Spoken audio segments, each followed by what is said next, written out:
me while I tried to wrap my head around how she could possibly have done that to me. I've had casual flirting with people over the years, but to act on something physically with someone other than your spouse is completely disgusting to me. The worst part is I love this woman more than anyone. She's been here we go again. She's been my best friend for the last 8 years. She knows everything about me. I want to hate her and make her sleep at her parents' house until we divorce, but all I want to do is, be near her again. Yeah, dude, that's because... Yeah, dude, she was in the hurry-up offense. That's what happened here. So now you're scampering, trying to figure out what the fuck is going on. And, she has the next 3 plays that she just called in the huddle. That's why this is why it sucks to be you right now. One of my close friends tells me what I know is the right thing. He goes, let it go. Don't bother with counseling. What else has she done that you don't know about? How can you never trust her again? Bill, is it possible for me to forgive my wife? Am I wasting my time? Also, I found out who this guy is, and I really wish I hadn't. Yeah, dude. Of course, all I wanted to do was show up at the job and beat the shit out of him like Ed Norton beats the blonde pretty boy up in Fight Club. He writes, I wanted to destroy something beautiful. My other thought is, since this guy also cheated on his girlfriend, who he's still with, he did it with my wife. I threatened to tell his girlfriend what he'd done, but not actually do it. Yeah, you don't want to do that. That way, he'd live in fear of coming home and her knowing everything because I told her, or he would try to beat me to it and admit to it, hopefully ending his relationship and getting terminal cancer and AIDS. Terminal cancer and AIDS. And you know what? You're still being a gentleman. I still think that you're handling this with class, wishing terminal cancer and AIDS on this guy. I know you don't give a shit. Of course I give a shit. But not occupy. But I've got to occupy my mind, so I thought I'd do it here. Yeah, dude, why would you think I don't give a shit? I'm not a friend of yours, but you know what I mean? Give me a fucking break. This is horrific. All right, your first question. Bill, is it possible for me to forgive my wife? Eventually, you're going to have to, or you're going to go on a fucking tear, and you're going to meet some really damaged fucking women, and they're going to reinforce everything that you've now found out about your wife. So you can't do that. You're going to go on a fucking hate fuck pussy spree that is, you don't want to do that. He said, am I wasting my time? Yeah, dude, it's over. She's not happy. She's not good at communicating. She puts a lid on it, until it boils over. This is the deal, dude. You know what? This is going to kill you. All right? Let's go with the positive. You don't have any kids with her. Okay? You can just walk away. Okay? We had a problem. And there's nothing we can do. It's over. He didn't make it. You just fucking walk away. Just walk away. It's over. All right? That's a good thing. All right? One thing, you've had a bunch of kids with this person who, for whatever reason, couldn't say that they were... I don't think that she even wanted to fucking marry you. I think she ignores her feelings. She's actually having a fucking breakthrough right now while stomping all over your fucking heart. All right? Well, I don't know. Fuck her. Give me a break, dude. You loved her with all your heart. You say her mother's a sweetheart. You got dogs. You like communicating, dude. You know something? You're like the fucking guy. You're the guy my girl wants me to be. Every fucking woman wants a guy like that. Guy who actually wants to be married. Guy who actually comes home and communicates. A guy who gets along with the mom and all that type of shit. You're a family man, all right? Unfortunately, you met the wrong person. So forget that, dude. All right? Forget it. Forget it. Fuck that. It's over. Walk away. Walk away, dude. Give me a fucking break. You know what you're talking about there? You're talking about, like, the amount of fucking shit she has to go through before she even learns how to just communicate her fucking emotions. And the frustration of that's going to mean every once in a while she's going to blow somebody at work. Are you wasting your time? Abso-fucking-lutely. Okay? Abso-fucking-lutely. And as far as, like, going there and trying to fuck over that other guy you don't need to fuck him over. He's fucking himself over. He's living a life of misery. That life is miserable. To fuck around with the person that you're with somebody else, that is a miserable life. I don't know. I think it's something that a lot of guys do, myself included, back in the day, in my 20s, going into 30s, trying to fucking, figure myself out. I lived that life, that whole fucking double. It's horrible. It's a fucking horrible thing. And in the end, I ended up alone, and I hurt a lot of people, and I was a complete piece of shit. So, and believe me, dude, it was miserable. It ended up with me on a fucking futon. So, yeah, dude, you're don't become a piece of shit now. Don't judge other women like that. Just fucking, yeah, get out of it. Get out of it, and just know that it's going to be a fucking, I don't know, it's going to be 100 yards of pain that you never fucking dealt with in your life, and you just got to go through it. And I would say the next time you get with somebody, you're going to get serious with somebody, you make goddamn sure that they know how to fucking communicate, because that's a scary thing to get with a woman who doesn't know how to communicate, because that's something that they're supposed to teach us how to do. In a way, they make you better because I can just say, no, I don't feel like doing that without fucking punching the wall. They do that so to settle you down. If you get with some psycho and she can't settle you down, I mean, she's damaged goods. Wife leaving. Oh, geez. Bill, quick question. I turned 42 years old today, and after 17 years of marriage, my wife announced she wants a divorce on your birthday. God damn it. You know what that is? That's some cold lotion right there. That is some cold lotion. Sorry, that's an inside joke between me and Nia. My gut has been telling me for months she's been cheating on me. I got to tell you what cold lotion is now. Cold lotion is when somebody is going to do something right and then they fuck it up. It basically started one day when Nia wanted me to put lotion on her back, and I didn't rub it in my hand, so it was cold, so I put it on her back. So I was doing this loving thing that was good for her skin, but I did it in a way that made it awful. All right? So the reason why that would be right here, this would be cold lotion, is because she probably got him a birthday gift. Happy birthday to da da da da da da da ba ba boop boop boop boop. And then I want a divorce.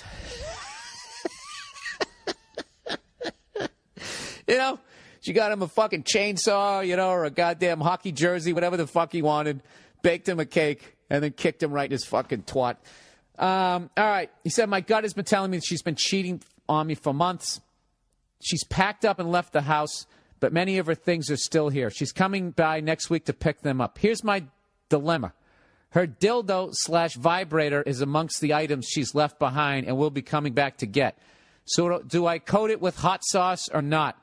Thanks.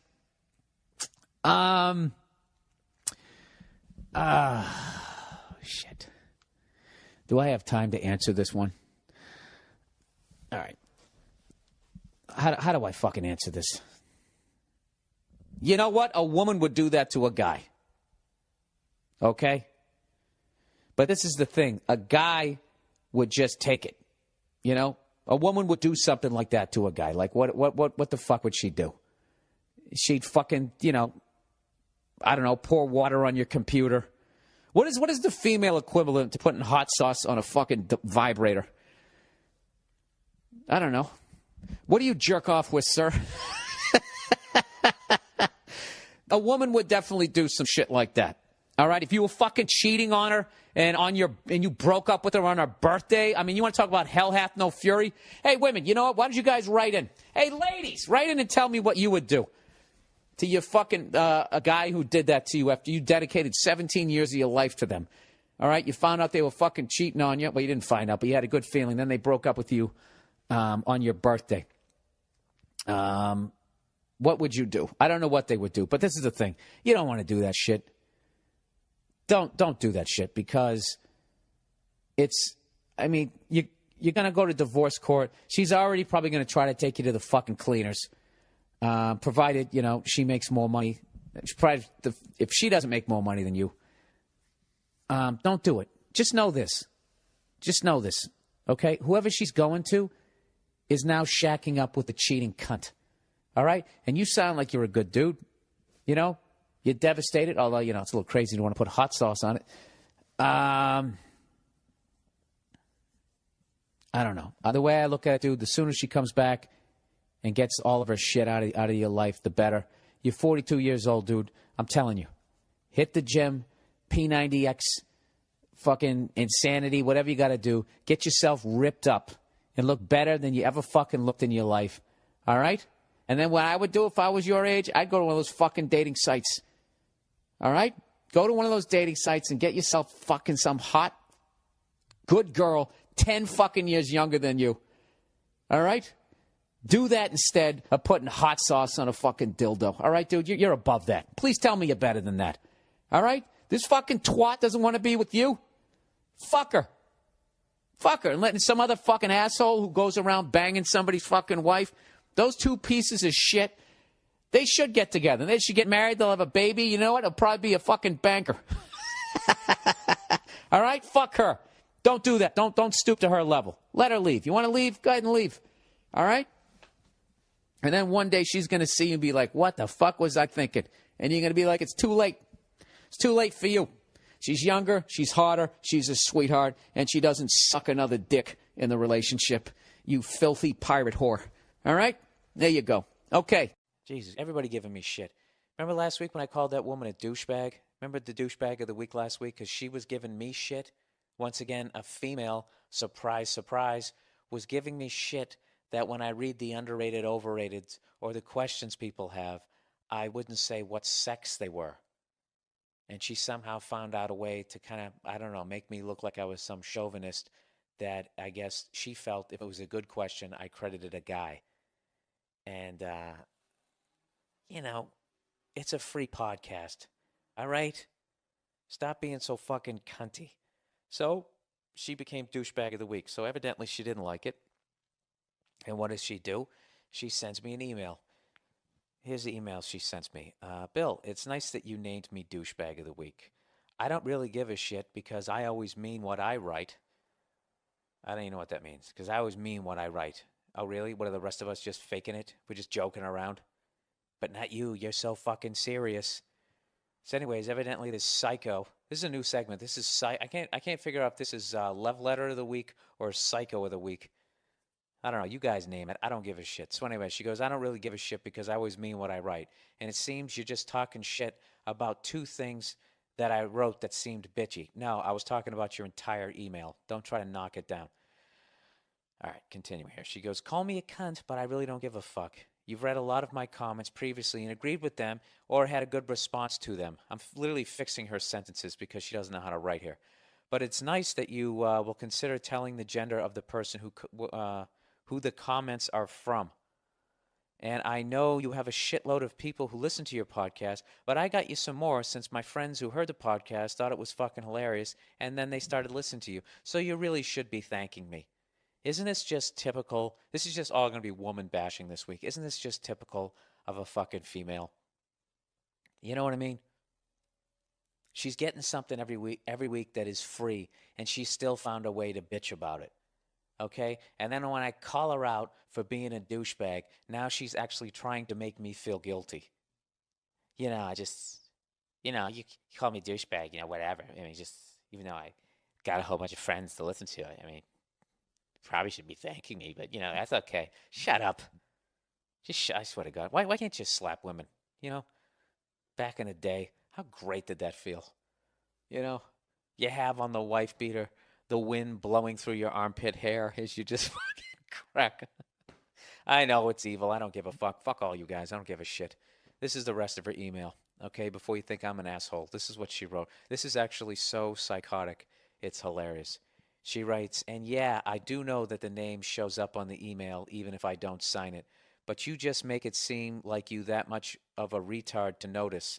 That's literally what she wrote. And then she wrote, you're over 40 and have the vocabulary of a 7th grader. Your is spelt Y-O-U-R. All right, for all you morons out there, your Y-O-U-R is possessive, meaning like that's your shirt. Okay? If you're saying you're over 40, that's you are. Okay? So that means if you're going to say your, it's an apostrophe. Y-O-U apostrophe R-E. So if you're a dumb fuck like this woman, if you don't know, the next time you go to write your, just stop and see if you are would still fit. All right? Like, you're over 40. You are over 40. Okay, right there, you know you got to use the apostrophe as opposed to saying you're over 40. So what is over? Do I own over? You dumb fuck. But I do have the vocabulary of a 7th grader. But you know something? You have the fucking vocabulary of a 3rd grader. All right? You're over 40 and you have the vocabulary of a 7th grader. You can't recognize real words. How hilarious is this? And she's misspelling stuff. You stutter when you read, and I hope your dog outlives you. And you die lonely because of your inability to commit and therefore never achieve the comedic fame of the great George Carlin. So, Simon says, go fuck yourself, since it sounds like you have major brain damage. All right. Sweetheart, I'm really going to try to help you out here. Okay, if you hope that my dog outlives me, and then you say, and then I die lonely. Okay, if I'm going to die before my dog, mathematically, the fucking dog is still going to be there, so how am I going to be lonely? You know? The dog would have to die first or run away. So what you should say is, I hope your dog outlives you, then runs away, and then you die by yourself, as opposed to saying, I hope your dog outlives you and you die lonely. No, I would die before my dog and be sitting there licking my face in my last few pathetic moments. And then evidently, because of my inability to commit to a relationship, I'll never achieve the comedic fame of George Carlin. Oh, that totally makes sense. It has nothing to do with the fact that I wasn't blessed with his gifts as a comedian. You know, all you have to do to be as good as George Carlin is just commit to a relationship to some psycho fucking chick like you. All right? Lady, these are podcasts. These are jokes. When I call somebody a douchebag, I'm just fucking around, so don't take it seriously. But if you want to, you and your friends can go fuck yourselves and go listen to another podcast, all right? Stop trying to threaten me like you're going to take podcast listeners away. I don't give a shit. This is free. What are you going to take away advertising dollars from me? I don't give a fuck. Fuck you and your friends. I hope you're all listening it together. Fuck all of you. Look around the room. Look into each one of your eyes. I'm saying fuck all of you. You know what's funny is your friends are probably laughing at you right now. Going, you know what? She is kind of a cunt. She really is like that. She does have a tendency. I know I shouldn't use that word, but I'm serious. She is. She can be real cunty sometimes. And she has a tendency to exaggerate things that aren't really happening. Oh, let's get into this shitstorm. Last week, I did somebody asked me a question about why, when a guy does something for his girlfriend, why is it never enough? And one of the problems that I've had and that this guy had last week is you try to plan something that both you and your girlfriend can enjoy as your night out, and evidently women have a problem when you pick something for the both of you to do that you as a guy will also enjoy. Evidently, from what I'm reading from these fucking psycho emails that I got this week, is that if it's not 100% about them, if you don't literally make a Rose Bowl fucking float, sit them on it, and then drag it down the street with your fucking teeth, they feel that you got too much enjoyment out of the evening. So basically the evening was really your evening. It was real. Look at the fucking wedding day. You stand in it like an idiot, and she makes this grand entrance. She gets some one-of-a-kind dress, and you get a tuxedo that some fucking drunk's going to wear at a 15-year anniversary for a bowling alley the next fucking week. You know what I mean? All right, let's listen to what the twats had to say this week. All right, here's this wonderful girl. And I say she's wonderful because she actually admitted that she was a psycho, because I actually emailed her and asked her, why do you only respond to male-female shit? And she sort of, in her own little cute way, admitted that she was a psycho, so I can't hate her. But anyways, this is her email. Hey, Bill, I love the clueless email questions from your male listeners. That's always a great way, by the way, to get the other people to listen to what you have to say. Right out of the gate, just start insulting them and talking down to them. He said the guy was asking, why is it never enough to please a woman? Since he and then she's referring to his email. She says, since he admits he isn't home a lot, I'm guessing his wife/girlfriend is doing all the dirty work for him. His laundry, cleaning, cooking, picking up after him, etc. All right, let's stop right there. She's doing all the dirty work. Let me ask you guys a question. Would you rather sit home doing laundry? First of all, laundry is the most overrated fucking chore ever.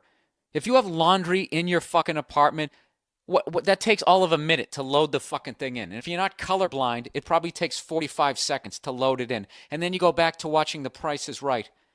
Cleaning, cooking, picking up after him. I would rather do that than do what this other guy's doing. This other guy is working like 60 hours a fucking week.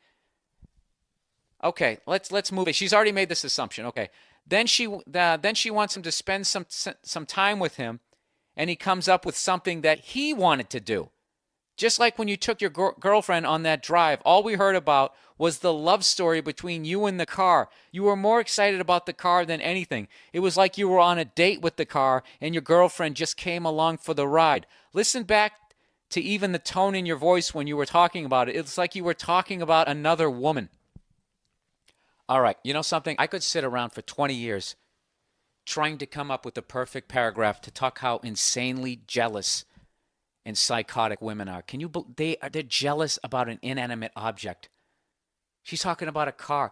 It's almost like you were talking about another woman. Lady, you are out of your fucking mind. You're out of your fucking mind. And you're totally ignoring the fact that I took her out to dinner. I took her out to lunch. I took her up for a ride up the Pacific Coast Highway. People fly out here as a vacation to do that. A lot of couples do that. And I'll tell you right now, they don't do it in a Corvette convertible. They do it in like a fucking, whatever, a Buick Century. Really? I mean, it literally is never enough. You're actually proving this guy's point. So she says, my husband does the same damn thing. I'm like, what can we do for fun today/tonight? And the only thing he can come up with are things that interest him. Well, what can you come up with? Can you come up with anything that doesn't interest yourself, you selfish cunt? You're doing the exact same fucking thing. And it's unbelievably selfish for you to sit here and have like a day that's for both of you, and it has to be 100% about you. Because what? You did some laundry? You lazy fuck? You know what women are? They're like adult children. That's what they are. They never get beyond. They're like juveniles. They're adults, but they still want to be treated like they're not of age.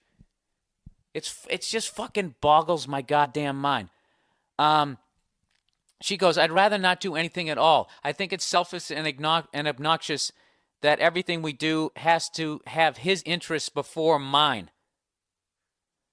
So everything that they do should have your interests before his? These fucking broads. See, this is my thing. This is why you should never get married. You should never be in a fucking relationship. You shouldn't. Because they just constantly fucking hack away at your goddamn knees, and their idea of a relationship is that you do everything that they want to do.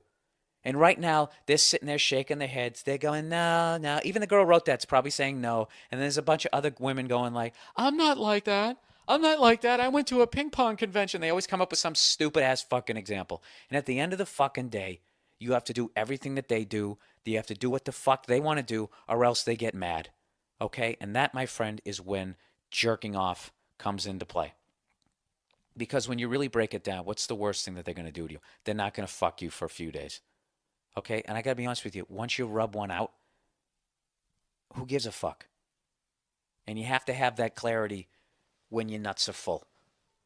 Do you know what I mean? Am I sounding like a fucking maniac here? I know I am, but you got to hear what this other woman wrote.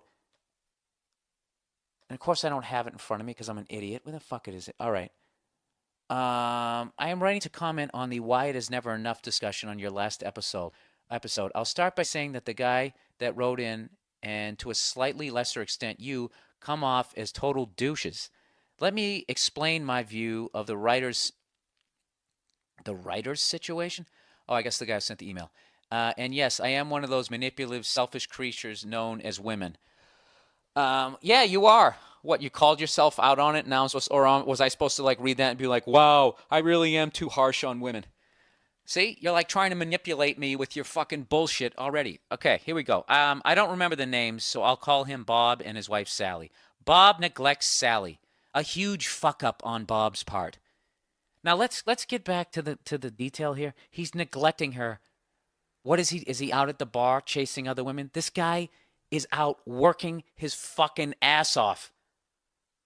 This is the thing that women don't understand. What they don't understand is, this is, maybe I'm being a moron again, or a douche, as this lady says. I think a lot of women don't understand what it takes to be successful. What it takes is sacrifice. And in your 20s, you have to work your fucking ass off.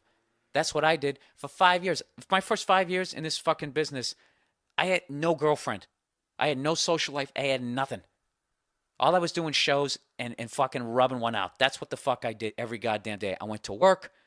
I was writing jokes at work, and at night I got in a piece of shit car, and I would sometimes drive to another fucking state. And you know why I had no girlfriend during that time? Because none of them could understand what I had to do to get where I am today. All of them were giving me shit. You're doing stand-up again tonight?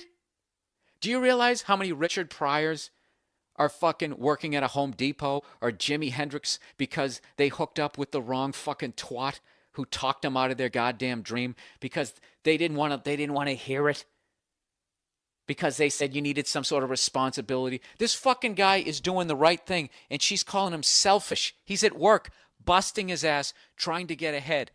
So when he's 40, he's not a fucking loser. And he has, see, and they all want the fucking house. They all want it fucking yesterday, but they don't want to get through the bullshit of it. They don't want to go through the bullshit of it where you actually have to not see him for a little while because he's out working. So anyways, huge fuck up on his part to be busting his goddamn ass. So he says, Bob decides to make it up to her by taking her to see your live show.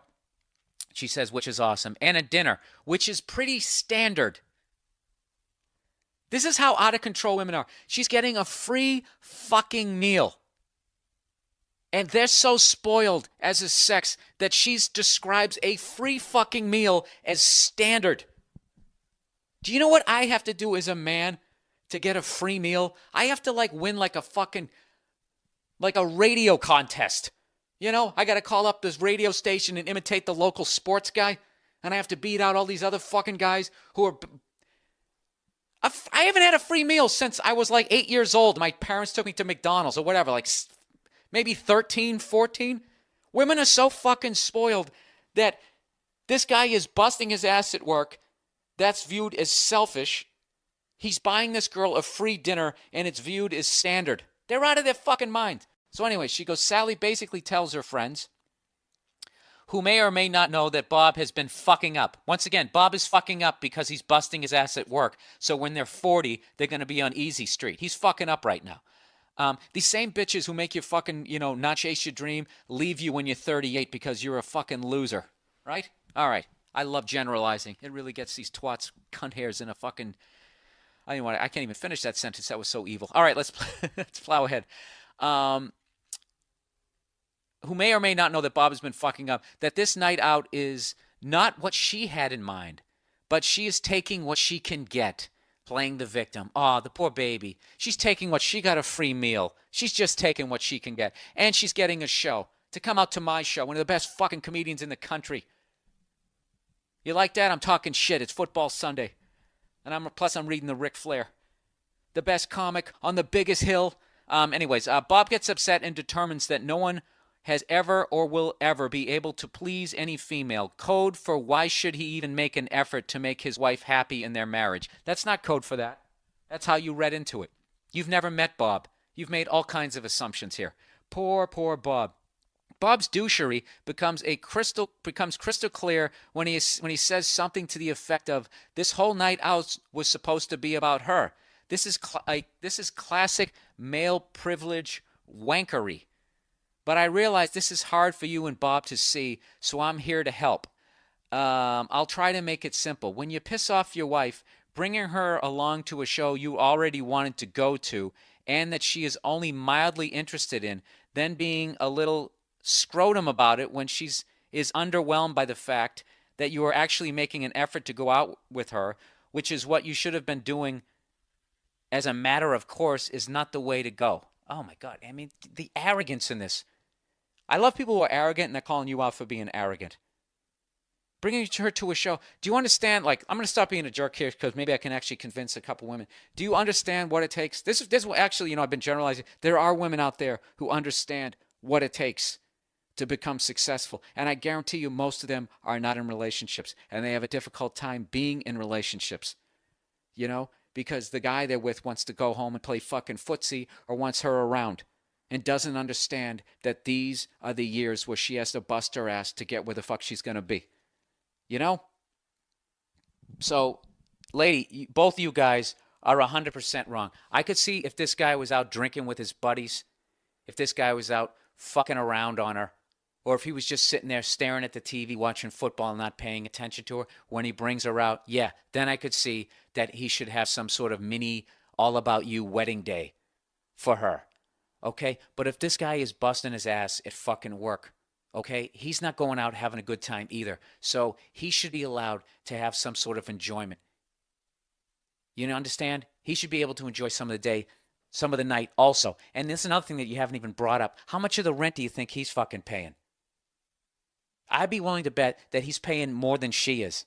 A lot of guys are in that situation too, when you get this, the adult child version of a fucking woman. I'm telling you. You women, I'm telling you, the two who wrote in, you're way out of line on this one. I'm not even trying to be funny right now. You're 100% in the fucking wrong here. You're being selfish, beyond fucking selfish. This guy is at work. He's busting his ass trying to get ahead. Do you think this guy wants to fucking work 60 hours a week? Nobody dreams about doing that. Why do you think he's doing that? He's trying to become successful.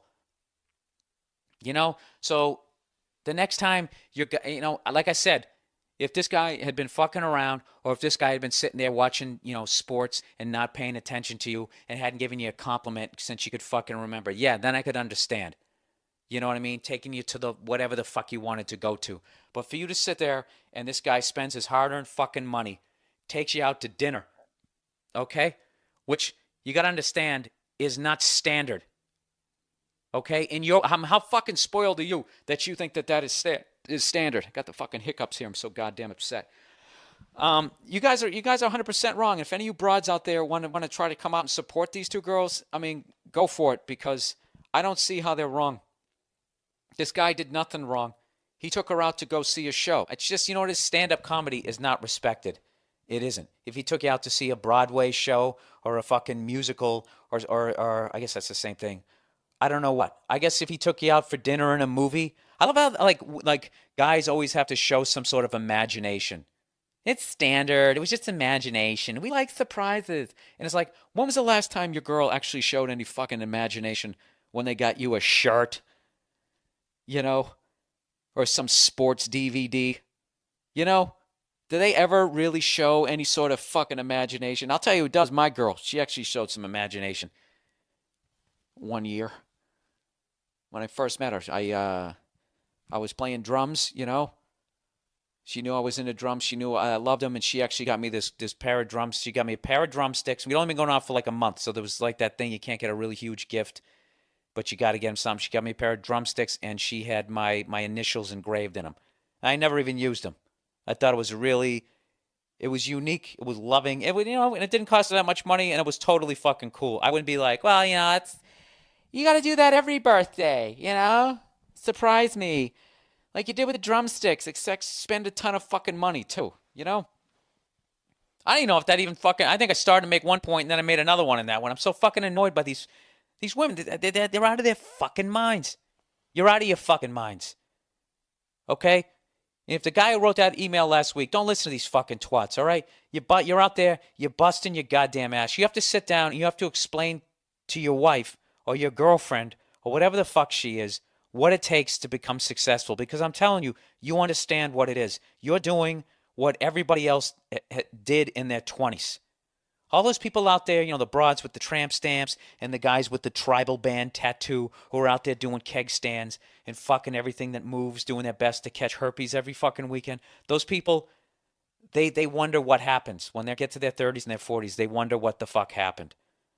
And they're looking at you like you're a shithead. Now the payoff is usually when you become successful, you end up renting a Corvette at 41. Having sort of a mini midlife crisis. But I'm telling you, I'd rather be me than those other fucking dudes.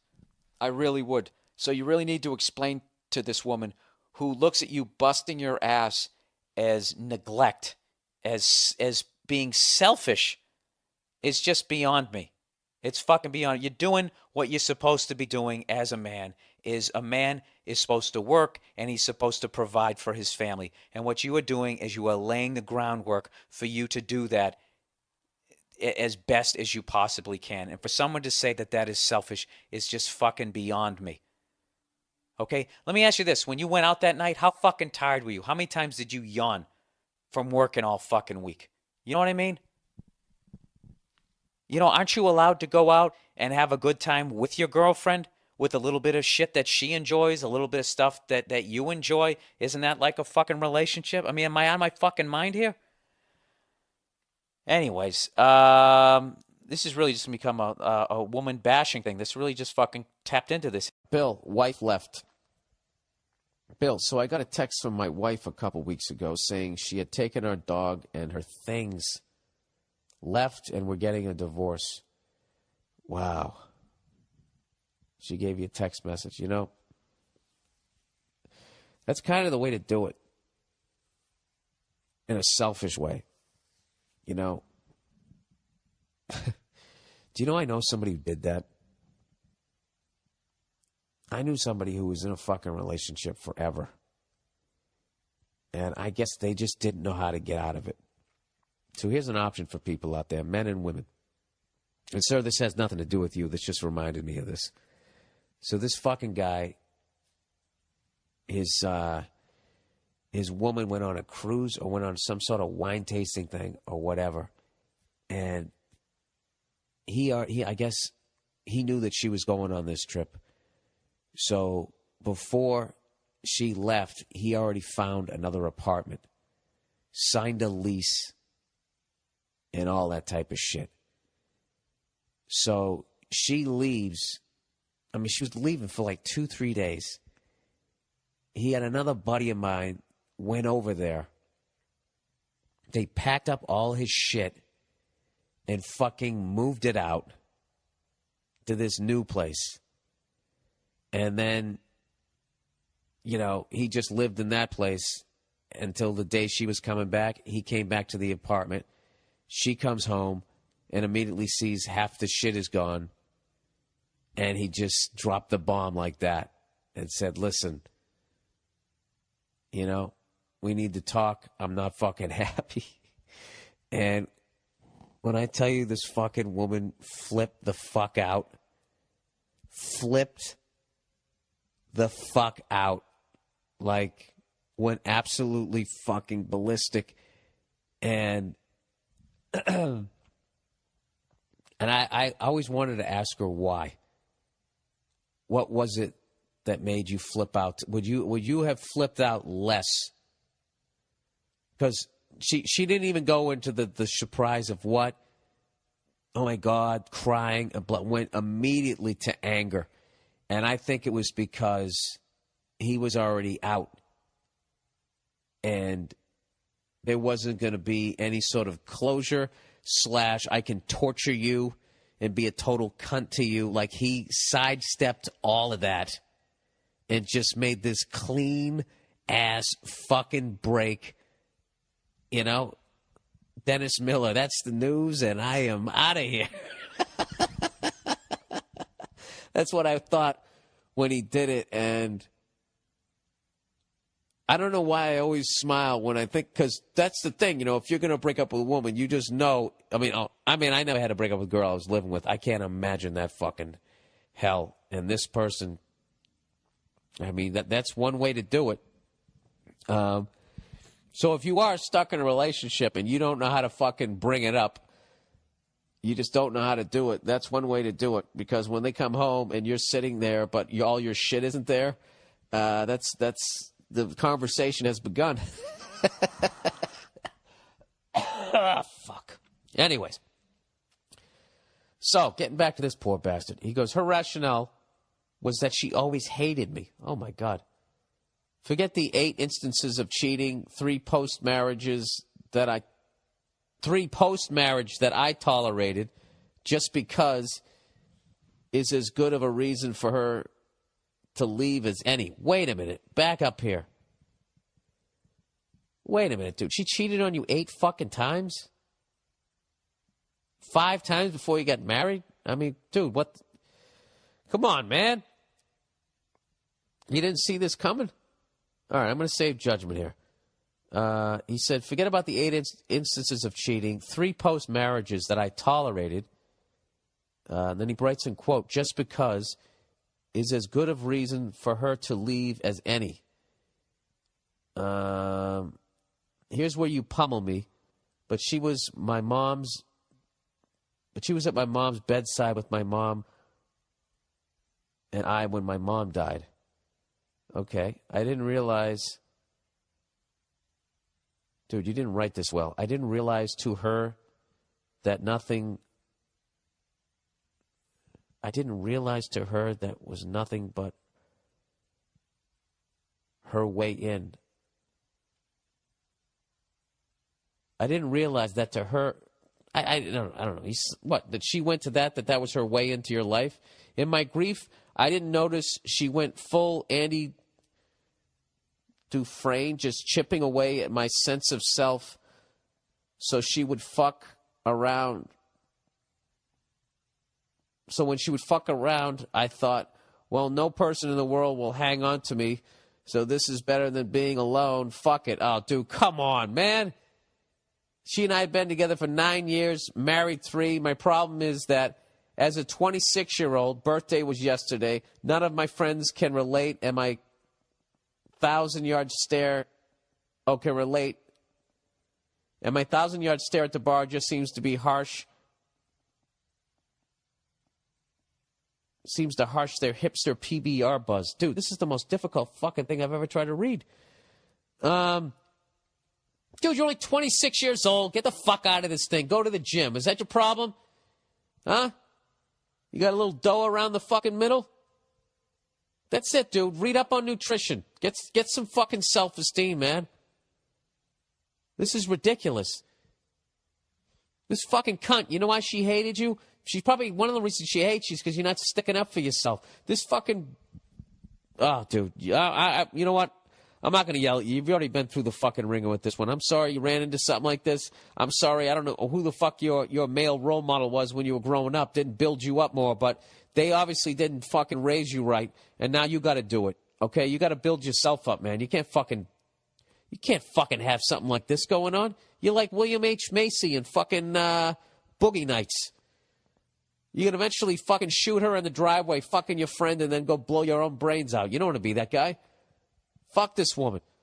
Because I've tried to get back out there with some people I know, but when they tell their stories from college, all I think is, I wonder if John McCain gets this mad when people his age tell stories about Woodstock. All right, now where do we make the leap there? What, they're pussy stories? And you're pissed because you missed out on that? I'm optimistic as, for the most part, my life is much better. My friends think I'm exaggerating because they saw us together, and my response is that people saw Elizabeth Smart out in public too, and she wasn't fine either. What the hell do I do? The last time I was single, texting didn't exist. I couldn't drink legally. I lived with my parents. You got the point 3 examples ago, but I keep typing. I thought maybe as a comic, when you started going on the road and didn't know people everywhere, it may have been a similar vibe. Yeah, dude, like you're starting from ground zero. You're totally beat down. You're 26 years old talking about like you're 50. You know? You're fine. All right? Oh, wait, so you were there for fucking, what did you say, 8 or 9 years? Let's do the math here. Text my wife, blah, blah, blah, blah, blah. 8 instances. Oh, so you were there for 9 years. So you got together with this girl when you were 17. So you were a baby. All right, I get it. And you stayed with this girl and you never cheated on her. She cheated on you. And all those years of college when you should have got your game together, how to talk to women, blah, blah, blah, blah, blah, blah. Yeah, dude, that's you can make up ground real quickly here. You're only 26 years old. You just got to get yourself out there. Now, I mean, I wouldn't suggest just going out to bars. Look, if you want to fuck a woman, go out to a bar. do that. If you want to meet somebody nice, then I would definitely look elsewhere. Do you have any hobbies? Do you like sports? I would join some sort of fucking, I don't know what the fuck is the word. What's the word when they let guys and women play together? You know, I'd join some shit like that. Take a fucking cooking class. Just something, you know, something where the good girls go to. You know? But, you know, if you just want to go out and get laid, who gives a fuck?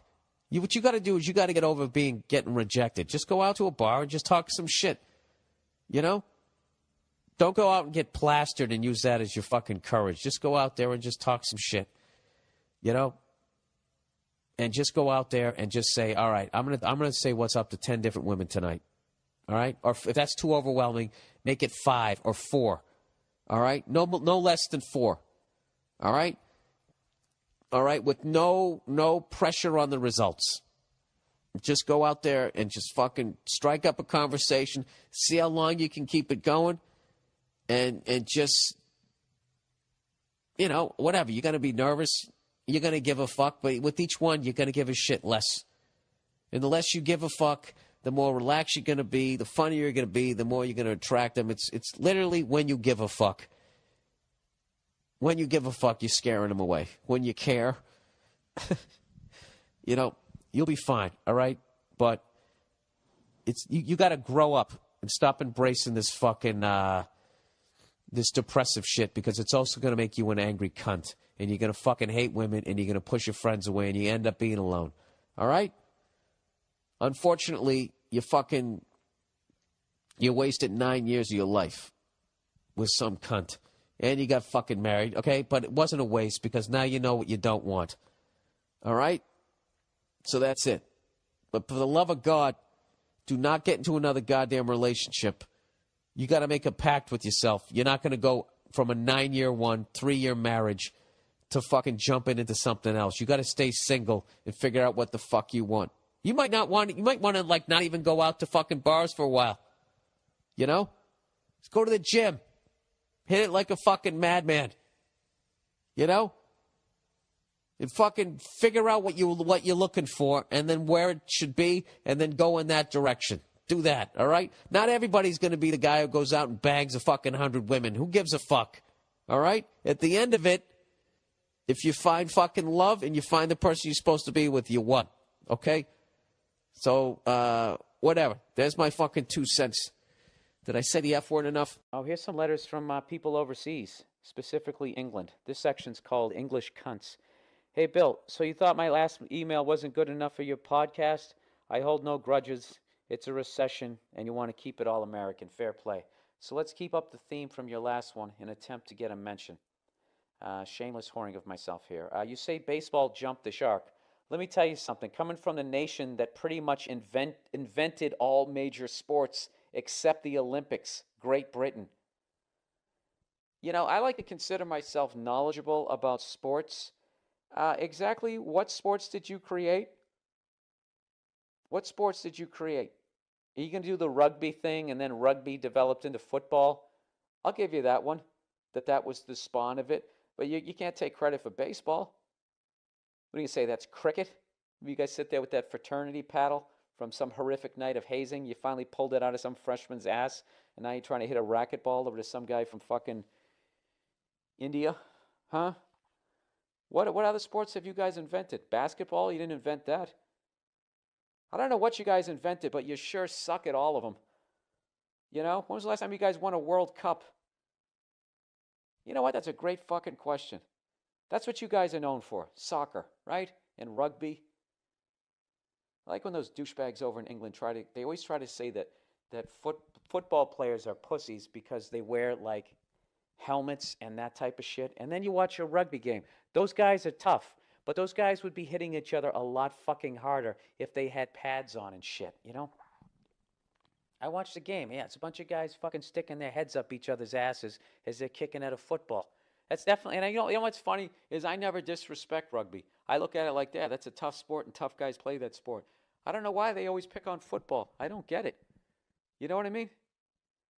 Dude, Ray Lewis would fuck up at least 5 of your rugby players by himself without pads.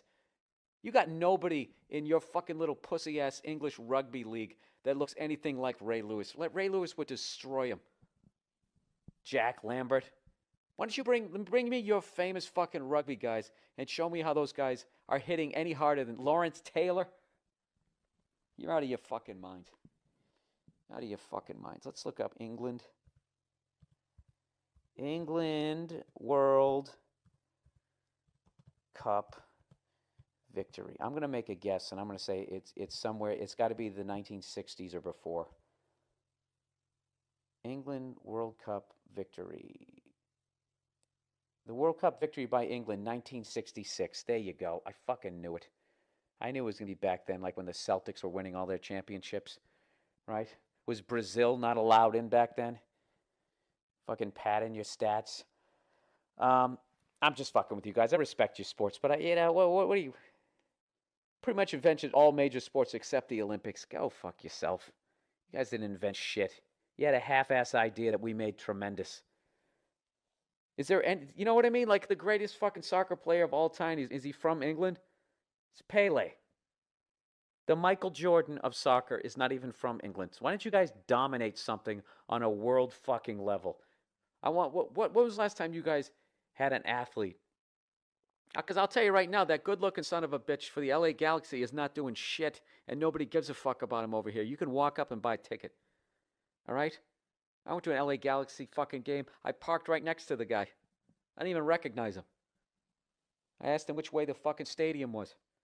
The only reason why I knew he was on the fucking Galaxy is because he already had his fucking cleats on. All right? He can't wait to go back there. All right. The fuck, Beckham. All right, let me get back to this fucking thing. I think I come from some authority. Oh yeah, why don't you pat yourself on the back a little more, you English cunt? Here we go. Baseball always fucking sucked. No, it didn't. And I'll tell you why. It's a game suited for America like no other. Hours of time to kill between meaningful play. Meaningful for some reason is 2 words. Meaningful. Like, what is the meaning of the word? And I ate too much. I'm full. Meaningful is 1 word, you dumb cunt. Take the last L off the full and smash them together. Jesus, I hope that's right, or I just made an ass out of myself. Between meaningful play, allowing for the required TV advertising and selling of shit, overpriced food, and poor beer. Oh, Jesus Christ. Really? You don't have any advertising there? There's advertising all over there's advertising on the fucking ball in England. You know what? Maybe if you guys scored more than once every fucking 90 minutes, you know what I mean? You could stick some commercials in there. Jesus Christ. The soccer is like hockey without the skates and the scoring and the fighting and everything that makes it great. You ever see like a little sissy get tripped out during recess and he rolls around on the ground and makes such a big fucking deal out of it, you want to beat him with his own books?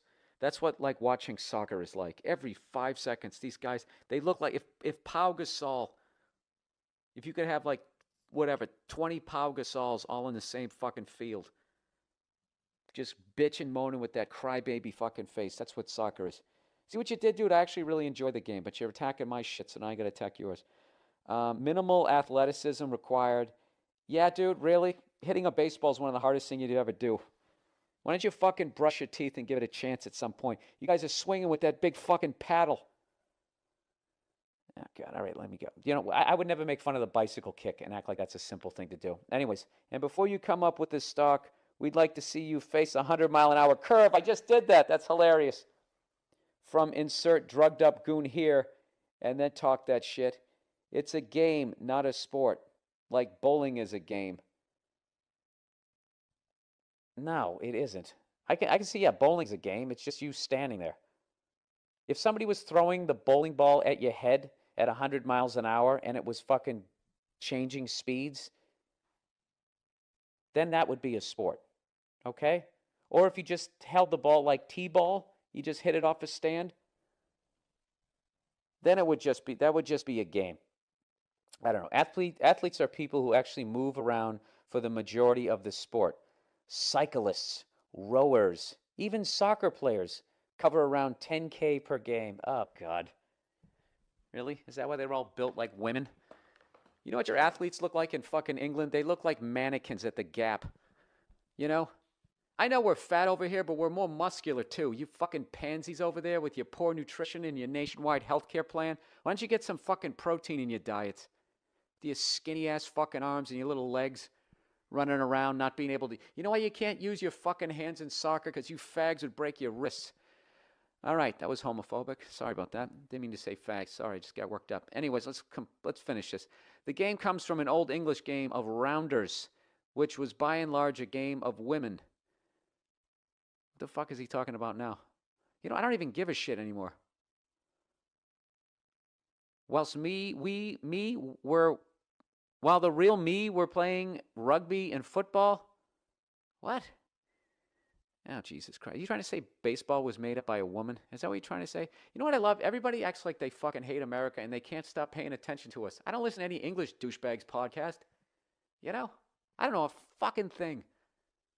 All I know, Tony Blair.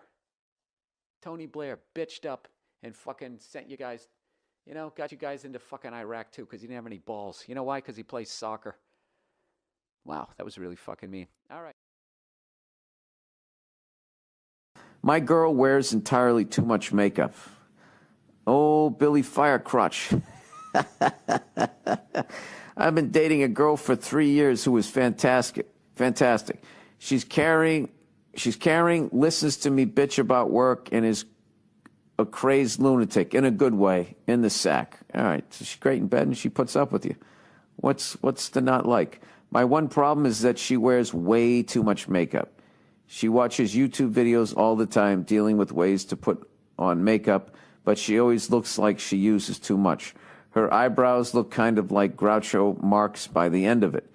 My dilemma is, how do I go about telling her nicely that she should ease up on the makeup? She's very sensitive about her looks. Yeah, I would guess that, but also values my opinion, which is why I'm in a tough spot. I kind of feel like a jerk too, because if this is my one problem, then I should be able to deal with it, right? The lovely Nia should probably weigh in on this also, if she's not asleep. Thanks, and go fuck yourself. Well, unfortunately, she's not here. Yeah, I would just, I don't know, one time when she's not wearing makeup, just tell her how pretty she looks. And just tell her that you love the way she looks. You know? Just start there. And gradually, you know, build up her fucking confidence. And I don't know how you could ever just say, you know, you wear too much makeup. If you just said it, just... how would you say it? Well, let's get to the truth of the matter. You're obviously attracted to her. You obviously think she's beautiful, but she wears so much makeup. Yeah, if a woman wears too much makeup, they can start looking crazy. Then also, you know, they give you a hug, and it's just like you have, like, the imprint of their face. You know what I mean? Is that called a stigmata? What's the thing when you have fucking Jesus' face on you? Ah, Christ, I always have to look... You know how many times I fucking looked up this word? It's a fucking great song, too. That's stigma. All right, stigmata is a term used... Oh, Jesus Christ, this is all this religious shit. It's a term used by members of the Christian faith to describe body marks, sores, or sensations of pain in locations corresponding to the crucifixion wounds of Jesus Christ, such as hands, wrists, and feet. Oh, give me a fucking break. What the fuck is wrong with people? Jesus is in me and my hands fucking hurt. I mean, can you fucking imagine? Let's just fucking say, okay, for the sake of fucking argument, that Jesus Christ is a real person. And that shit happened to him. For you to fucking sit there and be like, oh, my fucking hands hurt. You know, do you realize how insulting that is? To fucking J-Star there? You know, this guy had fucking nails. Isn't it in his arms? I mean, if you did it to his hands, the weight of his fucking body, they would have ripped off. Didn't they actually do it in the fucking wrists? Between the radius and the ulna? The fucking agony that this person went through, and you're going to fucking sit there, oh yeah, I kind of feel it too. How fucking self-centered are you? All right, so she wears too much makeup. Yeah, I would just say, Yeah, I would just tell her how pretty she is. You know? And rather than saying you wear too much makeup, I would more phrase it like, you know, you don't have to wear all that makeup. You know? You should show the world your beautiful face. You're covering it up. So I would go in a very positive way. You know? But I would just ease into it. I would just, when she's not wearing makeup, you just keep telling her how pretty she looks. You know what I mean? And then hopefully she'll get past that. Because that's a sad thing if someone's walking around, they don't like how they look. I don't know. People are fucking nuts. I think the internet makes people even more fucking nuts. Just sitting there looking at all these people, all these Instagram people and all this fucking shit. It drives people, you get a little crazy. All right. Can women go to bachelor parties? Oh, God. What? What? Is this going to become a thing? All right. Hey, Billy Blue Balls. I'd like your advice on a disagreement my best friend and I are having. He's getting married next fall, and we are very close. We've been great friends since college, and we are so close that him and his fiancée just asked me to officiate their wedding. The disagreement is about whether I should be able to go to his bachelor party in Vegas.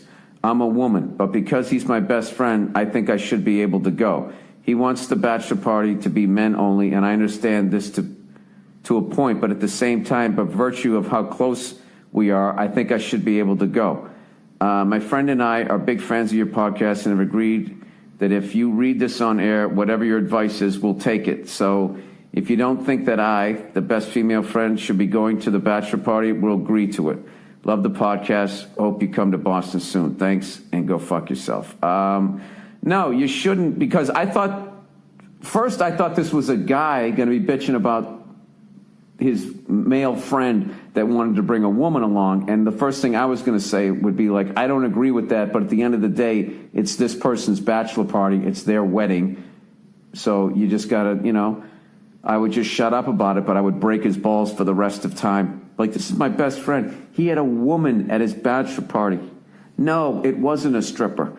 So I would give the same advice here. This is not your bachelor party, and this is not a time for you to throw a hissy fit and ruin this thing for him. He has the bachelor party the way he wants. I think it's really cool that you guys are best friends, and that you're going to, I think it's enough of an honor that he's going to let you speak, you know, as his best man. I mean, that's pretty fucking amazing. Officiate, whatever. Oh, you're going to do the vows? Yeah. Oh, okay. She's going to officiate the wedding. Oh, all right. Yeah, there you go. That's huge. There you go. There you go. Yeah. So I was, do you care what I think? Only if you agree with me. I agree with you. And that's why this relationship works. I totally agree with you. Okay. My wife. I can understand why she'd want to go, because it's like, hey, I'm your friend, I want to go, but like. Yeah, just say what you say. Don't stir her fucking brain up again. All right. You shouldn't go.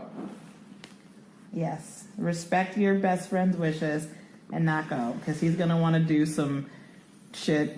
And hey, Nia, you don't get extra credit. You don't get extra credit for saying what you already said. All right. Every once in a while, to me, and I kiss you. All right. I actually went out tonight and I saw the great Tommy Tiernan at this place called the Gilded Balloon, and he's an absolute legend in Ireland. Irish guy, absolute legend there, all through Ireland, all through fucking Great Britain, and into Europe, and it was great, man. It was fun to be an audience member, just sitting there watching an absolute master up there, storyteller and all that stuff, man. It was so cool. And I just got to hang out and join. But you know what fucking sucks? The number one fucking thing that I cannot stand about going to a live, to anything where you got to have these rows of chairs. I just got this perfect seat in the back, right? No problem. There's like one row behind me. I deliberately sat in the back, you know, because I want to get the whole thing. I want to watch him do his thing. I want to see the crowd react. I want to see, you know, I just want to take the whole thing in, right? And I'm sitting there, and this right before the fucking show starts. Just like every time you go to a movie, like, oh, thank God, no one around is talking, right? And then the fucking loud cunt comes walking in right before the lights go down to show the coming attractions, right?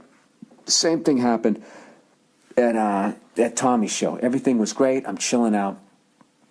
And then I never really got a good look at this guy, but this guy just sounded like the biggest mouth-breathing moron ever. He sounded like his diet was horrible.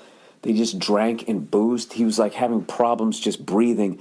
And then when he laughed, you could just tell he was dumb. He just sitting there going like, then he'd go, the whole fucking time. And then if he would inhale like too much like that, then he would cough, and I would feel the wind on the back of my neck like every third or fourth cough. So now I am totally like leaned forward because, it's Tommy's show. It's fucking sold out. And I got to lean forward like I don't know what, like I'm playing catcher or some shit. And then I got to kind of look up. So my neck is fucking killing me. I can't lean back. And the guy, it took every skill that I have of blocking people out, which my skills are terrible, to try to make this guy not ruin the show. Fortunately, Tommy was so fucking funny, I was still able to enjoy it. But the guy behind me was so annoying me that even when he would laugh, because he had such a dumb laugh, I'm like, this, you didn't fucking get what Tommy was saying there. He's too fucking brilliant for it. He's sitting there going,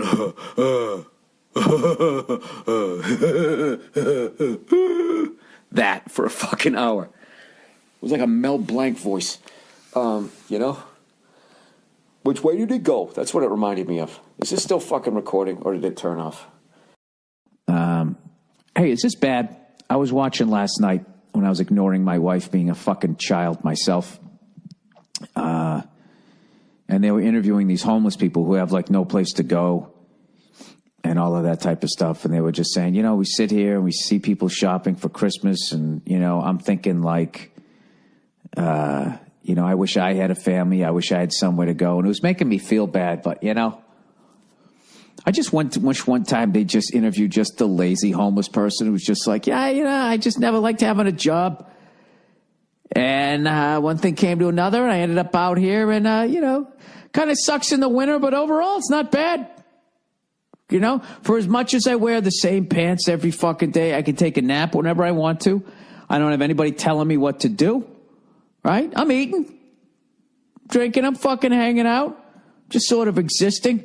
It's still gotta suck. I think it'd be better to be homeless out in the woods. At least you're enjoying nature, right? If I was fucking homeless, I'd be homeless down near like a ballpark. Now, where can you take a shower? The big thing is you got to take a shower. What'd be awesome is if you knew some place where you could shower and a place where you could steal new clothes every 4 to 5 days. And then you could just sort of walk around and just not have a fucking job. Sleep outside. You get used to it after a while. I mean, when you really think about it, as much as they're homeless, aren't they just sort of cavemen? In the modern day, I mean, we fucking slept outside back in the day. Native Americans slept in teepees. You had a little bit of shelter. You can't tell me like a box isn't in the same family tree as far as shelter. It's lower than a teepee or a fucking cave. Like when they do the coaches like tree, like I was telling you, where Paul Brown in his coaching tree was Don Shula, Bill Walsh, Chuck Knoll, Bud Grant. Like say like the cave, you got the cave. And the family tree off of that's got to be the fucking teepee, the wigwam, the cardboard box, refrigerator with no door on it, right? That'd be an interesting series, The Upside of Being Homeless. I think it's even better if you're like just, if you're sort of a booze hound, I don't mean like just like killing yourself. I just mean like shit-faced. Like every day you drink like you're going to a game and you just get fucking hammered, right? And you're just sort of hanging out on the street. I'm sorry, people. I'm trying to, this podcast started out so negative. I figure I'd take something negative and maybe put a little sunshine on it. Like I tell you, who's crushing it? People who are homeless in Santa Monica. You're literally homeless where people vacation, or like Marina Del Rey. Just walking around looking for a boat nobody's been on in a minute, right? You curl up on the deck, just laying there. Arr, matey. All right, maybe it does suck. I think it would just get exhausting after a while because I've locked myself out of the house, a couple of times, more times than I would like to admit. And I got to tell you, just sitting around outside is it's fucking exhausting. It's probably why cavemen were never fat. A lot of people think it's because they didn't eat as much, but it was just that exhausting, the stress of not having a door that you could just fucking close and lock. and know that nothing was going to come along and eat you. I think that's stress alone. Did I just invent a new diet? Hi, everybody. This is Bill Burr. I have a new diet for you. It's called the remove your front door and go to sleep at night diet. You'll wake up every 8 seconds, and the stress of it, there's got to be something in there. You throw in yogurt and just say probiotic, you know? You ever wonder why our ancestors were in such great shape? It's because they were in fear for their lives 24/7. Even when they were sleeping, their metabolism was still going because at any second they realized that they might have to outrun a wildebeest. Right? If we could just somehow get back to that. 3 days a week, if you just removed your front door and went and fell asleep on the couch closest to the front door.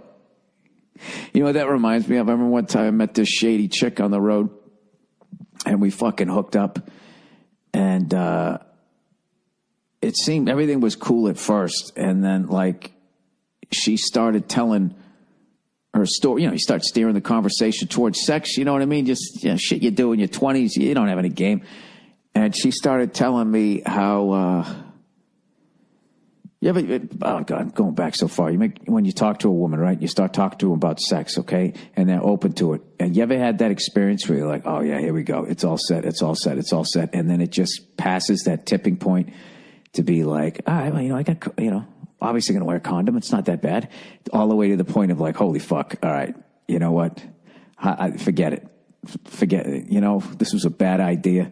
That's what happened with this person. Was open and was discussing things. And I don't know how we went from, hey, I think you're kind of cute, you want to hang out, to her telling me that she hosted a sex party. And I was like, I'm sorry, what did you say? She goes, I hosted a sex party. And I said, what's a sex party? And she goes, well, you rent out all the rooms on the same hotel floor, and then everybody just leaves their doors open and people just walk around going in and out of each room, and you just fuck whoever's in there.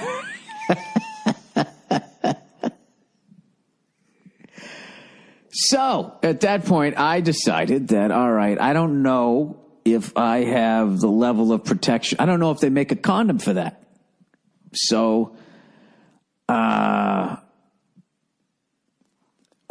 we did things that there was no way that you could catch anything is basically it. And then I didn't know how to get her out of there. So we fucking fell asleep. And this is when I was really introverted and didn't know how to say what the fuck I was thinking. I remember she was sleeping on the right side of the bed, and it just so happened my watch was on that side nightstand, and I was on the other side of the bed. And I swear to God, I woke up like 58 times that night. Just kept getting up, looking, seeing her there, and making sure the watch was there. Rather than just being like, listen, can you just get the fuck out? I wouldn't say if you get the fuck out of here. But, I bet I lost a lot of weight that night. Hey, what's going on? It's Bill Burr. It's time for the Monday morning podcast for Monday, July 4th, 2016. How's it going? Happy birthday to the United States of America. Happy birthday to the United States of America. Happy birthday, United States of America and the North American continent. Happy birthday to you. What's going on? And thank you for the well wishes of happy birthday from all the other countries around the world that realize we are the best. Huh? You think you got fat people? Huh? Take a look at that. Beat that, motherfuckers. What else you think you can beat us in? Huh? What do you want? What do you want to have? What kind of fucking battle you want? All you cunts around the world, you stole our jeans. All those cool American jeans, you guys would defect from your country just to get over here to get a pair of button fly fucking 501 blues. Remember that shit? All of a sudden, couple of fucking wars and everybody forgets how much you loved our jeans. That's, you know what? That's just typical. That is just fucking typical. Fucking England coming over here, stealing, re-fucking cycling our fucking music, walking around like they're doing something. Redoing the fucking music from the people that we didn't accept. fuck are you guys doing? Anyways, I'm having a great 3-day fucking weekend. I'm not doing shit. I'm back in the workout mode, so the needle is pointed in the right direction. Old Freckles is going down. Fucking looked in the mirror last night, and I could tell I was starting to lose weight. Made me feel good. You know what I mean? It's a fucking tough thing being a redhead. You know, there's a really small window that you have to exist in, or else the beatings start again. And it's really something you can't understand. All right, I'm all over the fucking place. I got a bunch of shit I have to do. I'm having some family over today for a fucking cookout. I'm going easy this year. Rather than trying to smoke something and blah, blah, blah, and do all that shit, I'm just fucking going burgers and dogs. Burgers and dogs, the way it used to be, before the fucking Food Network showed up and everybody's got to be like a top chef, you know? Remember when you were growing up, that's what it was. It was burgers and dogs, and everybody was fucking happy, right? Until the booze started going around, then yeah, it got a little sideways, but I mean, it happens. So yesterday, had some friends over, we had some cigars, right? And you know the deal. It's like, all right, your buddies are coming over. Your wife's going to be like, how long are they going to bear? Even if they're cool. Like, my wife's cool, but there's always going to be an element of, how long are they going to bear? They're going to be loud? Are they going to be upstairs and downstairs? It's like, yeah, I'm having people over. Do I do that when you have a little twat party? Do I? If you have them over for your fucking wines and you're all sitting there laughing with your high-pitched fucking voices, you don't think that that's putting cracks in the walls? I don't fucking bitch about it. I go down to the old fucking hardware store. I get out the spackle, right? And with every little cackle, right? Another fucking line in the wall. You don't hear me complaining. Got my putty knife out. Oh, you have a good time, ladies, right? Anyways, so we were hanging out. It was actually fucking hilarious because I'd gone out and I bought, got some Cuban cigars. Oh, what a fuckhead. I cleaned everything up, right? The thing, what you want to do, this is what I've realized when you're living with a woman. What you want to do is you just go all out, right? I cleaned the fucking place up, okay? I even like the deck on the back, like I fucking hosed it off so there wouldn't be traipsing dirt in and out of the house or whatever, right? And she's sitting there going like, wow, you're really going all out. Yeah, there's a reason. Sam Kiddison, there's a fucking reason. There's a fucking reason why. Because what you want to do is what you're doing is you just put yourself into a position where you did absolutely nothing wrong. So when they complain, because they're still going to complain, you got all of this fucking ammo, right? I cleaned this whole fucking place up, right? Cleaned out the back porch, down the backyard, the whole fucking thing, cleaned it up. And we're having family over here today, which was another great one to be like, well, I'm also doing it for your family, right? So I'm doing all of this shit. I got the booze. I got the fucking the outdoor patio furniture. I got everything all cleaned up. I got an ashtray upstairs. I got one downstairs. I got the backyard lights on. I got the whole fucking thing. I got the music. I got the whole thing. And then at like 6 o'clock at night, I realized I didn't get cigars. I bought cigars, but I don't have a humidor, and I said I was going to pick them up, and I had this fucking panic attack because it was Sunday before the 4th that they were going to close, and it was 6 excruciating rings before they picked up, and I was able to run down there and get them, right? And they showed up. I ordered some pizzas and all that fucking shit. And here's the best part, right? Here is the best part. My wife went to sleep, right? We're smoking, we're telling fucking stories. I got all these orange sodas for myself, right? And it turns out everybody there wanted one because it had the real sugar and it went great with the cigar. I'm telling you, Cuban cigar and the Fanta orange soda is the shit, right? They drank all my orange soda, so I had to drink grape soda like a fucking 6-year-old, right? So, anyways, the end of the night, I fucking cleaned up everything. You wouldn't even fucking know. You wouldn't know a goddamn, you wouldn't know that a fucking soul was here. And that's what you do. All these fucking married guys who sit there, hey, it's not fucking worth it. It is fucking worth it. You just have to do it perfectly, right? You go all out, you clean up the fucking place. They come over. You have a great fucking time. When you leave, you fucking clean the whole place up again. What can she say? What is she going to say to you? You're not allowed to have friends? Little things like that. Because I've had buddies of mine coming over here like, going, dude, what are you doing? You did all that and you fucking wash the dishes? There's a genius behind what I do. I'm talking shit here. I'm drinking throat coat tea and I'm talking shit. What can they fucking say? Then what it is if you do everything perfectly, then they're leaving themselves totally exposed if they start complaining. That all they basically can complain about at that point is that you have friends and you invited them over to the house. All right? And they know they don't have a fucking leg to stand on, so the bitching goes down by like 90%. Now, if you have your fucking friends over and you leave the fucking ashtray out and there's footprints all over the fucking place, they can make it about that. When the real thing is they don't want you to have friends, right? But they can hide behind the other shit. But the real thing is they don't want you to have friends. And they want to slowly kill you so that they can, have the house to themselves. And if you, go to the obituaries, there's a bunch of guys dropping around 58, 59, 60, and that's what happened.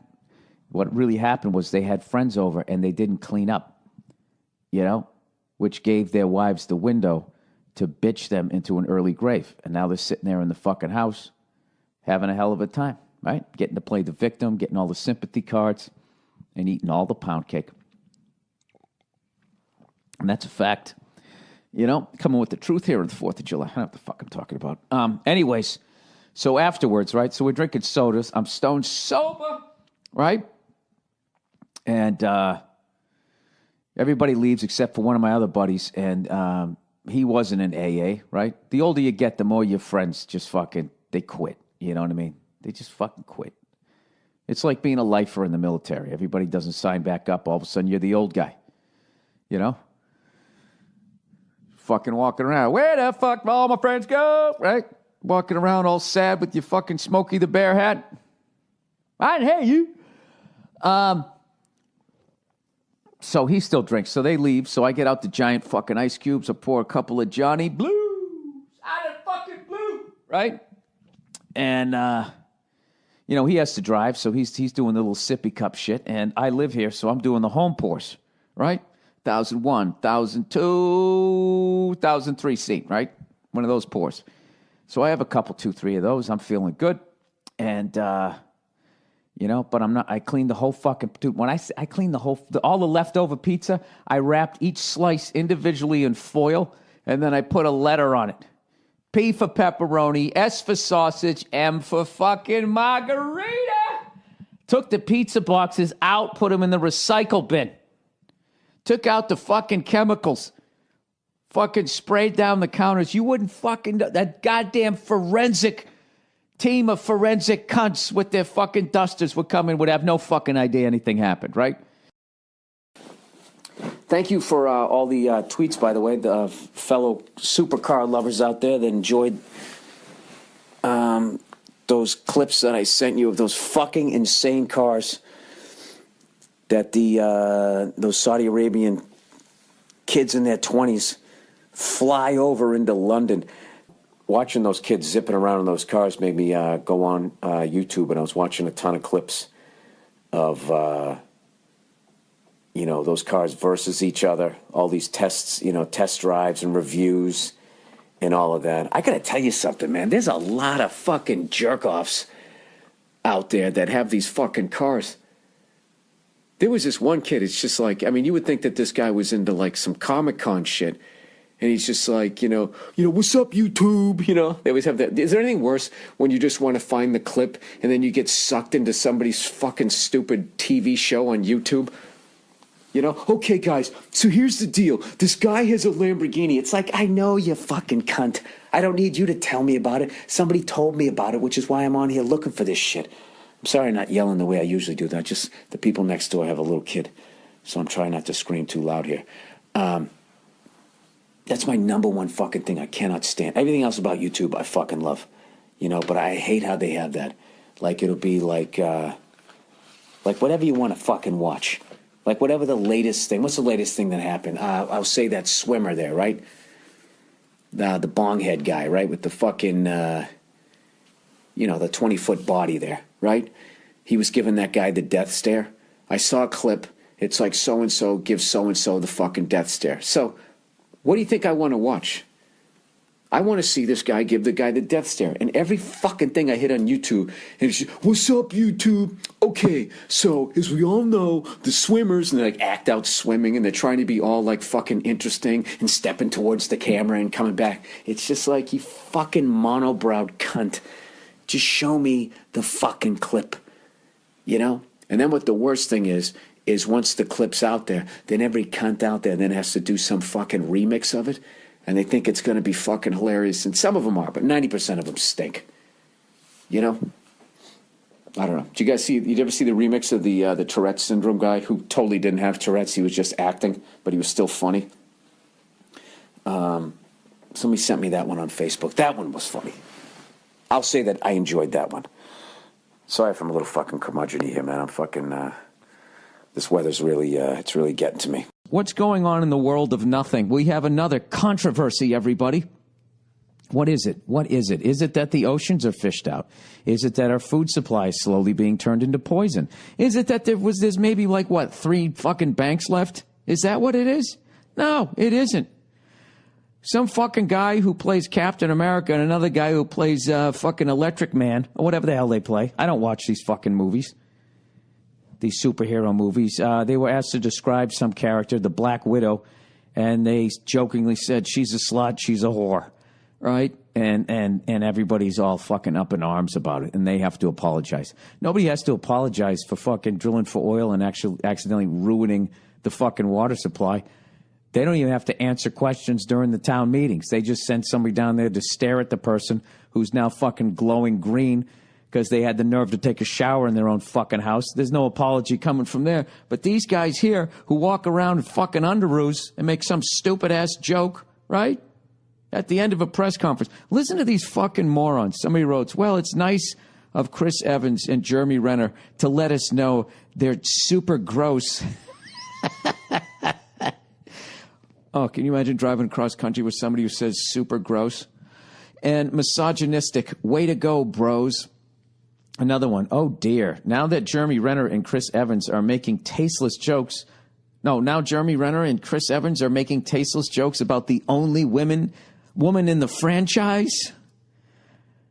Chris Evans and Jeremy Renner, recent comments on the Black Widow were beyond disturbing and misogynistic. Unreal. So then they both had to issue apologies.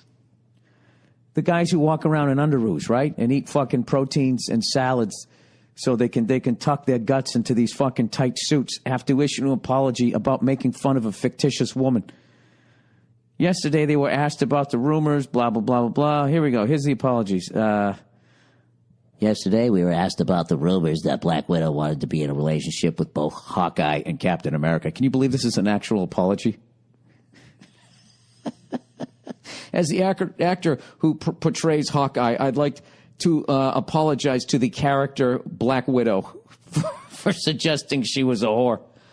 You know what I mean? You know what I love? I love that they're acting like there are no whores. That word exists for a reason. You know? There's whores. I'm in Louisiana, fucking New Orleans. I'll show you a whole fucking street of them. Does that make me misogynistic? This is the dumbest... Anyways, I liked Renner's apology. He goes, I'm sorry for that tasteless joke about a fictional character. I'm sorry that this tasteless joke about a fictional character offended anyone. Can you read between the lines? You fucking morons. That's what I feel like he's saying. It was not to be serious in any way, just poking fun during an exhausting and tedious press tour. These guys were asked the same 5 questions for like 9 hours in a row, and then they called a woman who doesn't exist a fucking a fucking whore and a slut, and now they have to apologize. As real people, they have to apologize to real women about the fictitious woman that they labeled as a whore. You know what I mean? You know what's funny is that if there was actually a real woman walking around doing half the I don't even know what Black Widow does. But let's just, if they live up to the photo, what does a Black Widow spider do, right? It fucking bangs a guy, gets his juices in him, and then fucking kills him. You know what I mean? You know what that sounds like to me? That sounds like that movie Monster, right? And what has she got an Oscar for that? I want to see that. I want to see a guy who plays a gigolo and goes around and murders fucking hard-up housewives. I want to hear that be called a fucking brave performance. It was so brave. He didn't wear any aftershave during that performance. Have you ever seen that movie? That movie's one of the funniest fucking movies ever. They literally turn her into a victim. You know what I mean? And in the end, like this love story, she's sitting there crying, and I'm supposed to, cry with her because she didn't find love? This murderous sociopath? But she wasn't wearing makeup, and she was killing men. So evidently, that's a wonderful thing.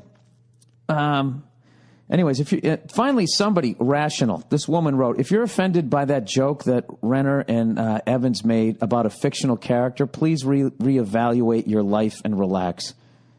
Exactly. Someone else wrote, Renner did not sound sincere at all. Does he really owe you an apology? Huh? Are you a superhero? Being a superhero and a female has always been difficult for me. First of all, I possess no superpowers to speak of. And I don't know if there's a second, but if it is, I'm sure it's harder than whatever guys go through. Can someone apologize to me, please? Anyways, who gives a shit? I mean, come on. They're actors. They're all whores, right? Do you think anyone want to walk around in those fucking suits? You fucking package all fucking, snuggled up there. I don't know. Who the fuck knows? I'm waiting for them to somehow then do something on white males. I actually read one thing was saying, look, sure, they were both joking, but considering they're white males, and then it just becomes, let's take the thing that we know is a joke and now take it seriously. Which is going to bring up, I'm sure, the whole argument that if a guy sleeps around, he's called a stud. If a woman sleeps around, she's called a whore. And that totally makes sense to me. And I'm allowed to have this opinion without you fucking having your hair fucking curlers go flying across the goddamn room. All right? Fucking relax. My opinion does not affect anything. All right? I go along with that because there's no skill level involved in a woman getting laid. Is there? I'm not saying you can fuck anybody you want, but you can go out and get laid. I don't think it's that goddamn difficult, unless, I don't know what your deal is. Unless you're so annoying you would have to be. Guys will fuck anything. Why is that? I don't know why. But all I know is as a guy to get laid is a fucking skill. You got to learn how to do it. You got to have you got to have a good 1,000 at bats under your fucking belt just to at that point. If you're lucky, you're hitting about $140. And if you look like Ron Howard, like I did, I mean, you've already been sent down to AAA. Oh, Jesus Christ. That's unfucking believable. What a fucking waste. I'm wasting time on the podcast talking about this. This has become like an every week thing. Like, I don't understand who the fuck they're even apologizing to. The people that comment. That's just ridiculous. You know what? I'm never going to see another one of his movies until the next person offends me, and then I'll forget what they said, and then I'll go see their movies anyways. I have a bone to pick with my wife. I subscribe to Rolling Stone magazine, okay? And this sounds like I'm just telling a story while actually making money off those cunts. I'm not. So, the magazine comes today, and it's that fucking guy who does the talk show who fucking drives around with Adele and he sings songs and shit. You know what I mean? It's very like musical theater, like a slumber party can break out at any second, okay? So he's on the cover. Essentially looks like he's not wearing any clothes. He's laying stomach down, holding like a little sock teddy bear. You know what I mean? That today's male.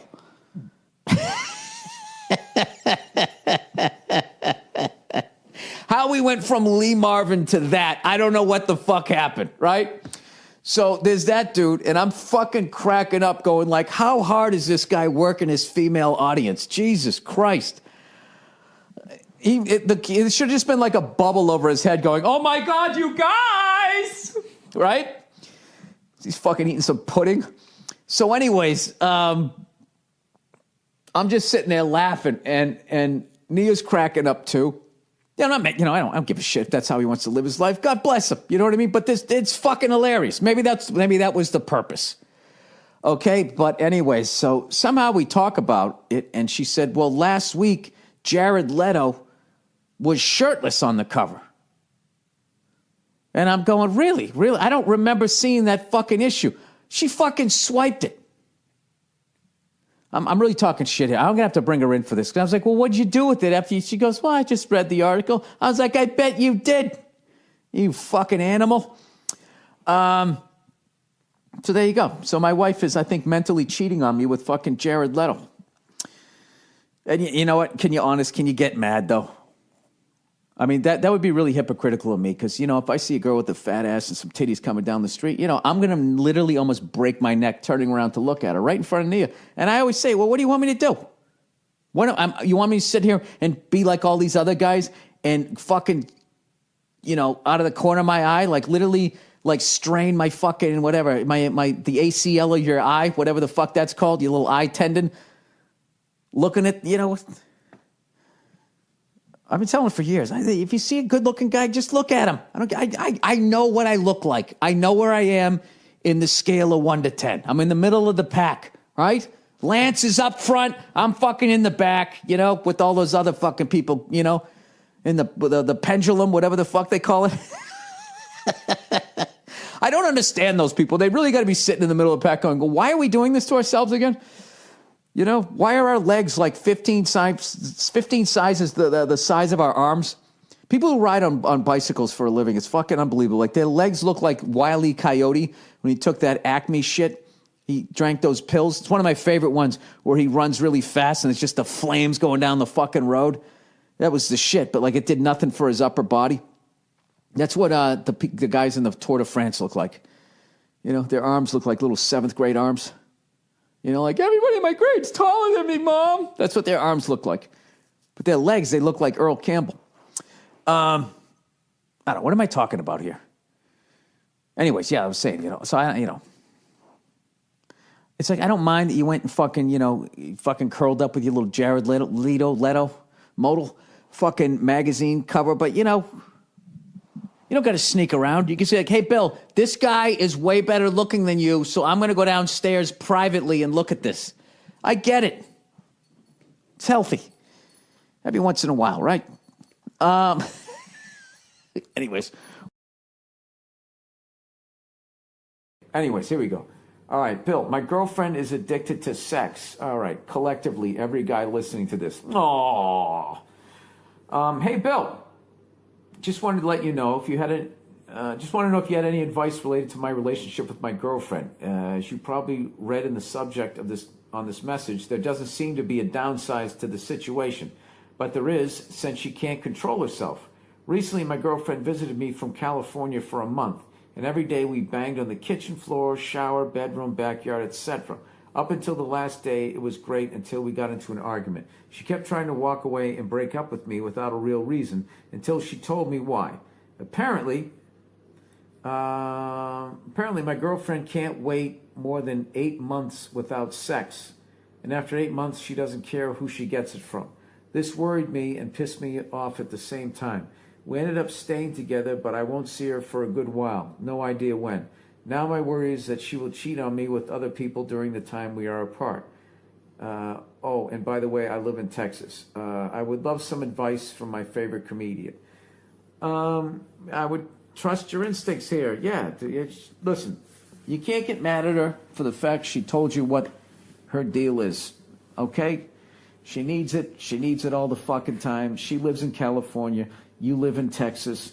She actually was doing you a fucking favor by trying to break up with you because she doesn't want to cheat on you. And I don't know if this is just naturally how she's wired. I don't know if it's an issue. I don't know what the fucking deal is. But all I know is the way she is, and she lives in California and you live in Texas and you don't know when you're going to see her again, yeah, you got to let this one go. All right? You don't need that. Anytime, you're with somebody, you're trying to have a serious fucking relationship and, you can't be away from them for a certain amount of time or they're going to fuck somebody else. I mean, I don't think man or woman fantasizes as that for any sort of significant, serious or lifetime partner. So I would, hey, you know what? You had a good time with her, and I'd let her go.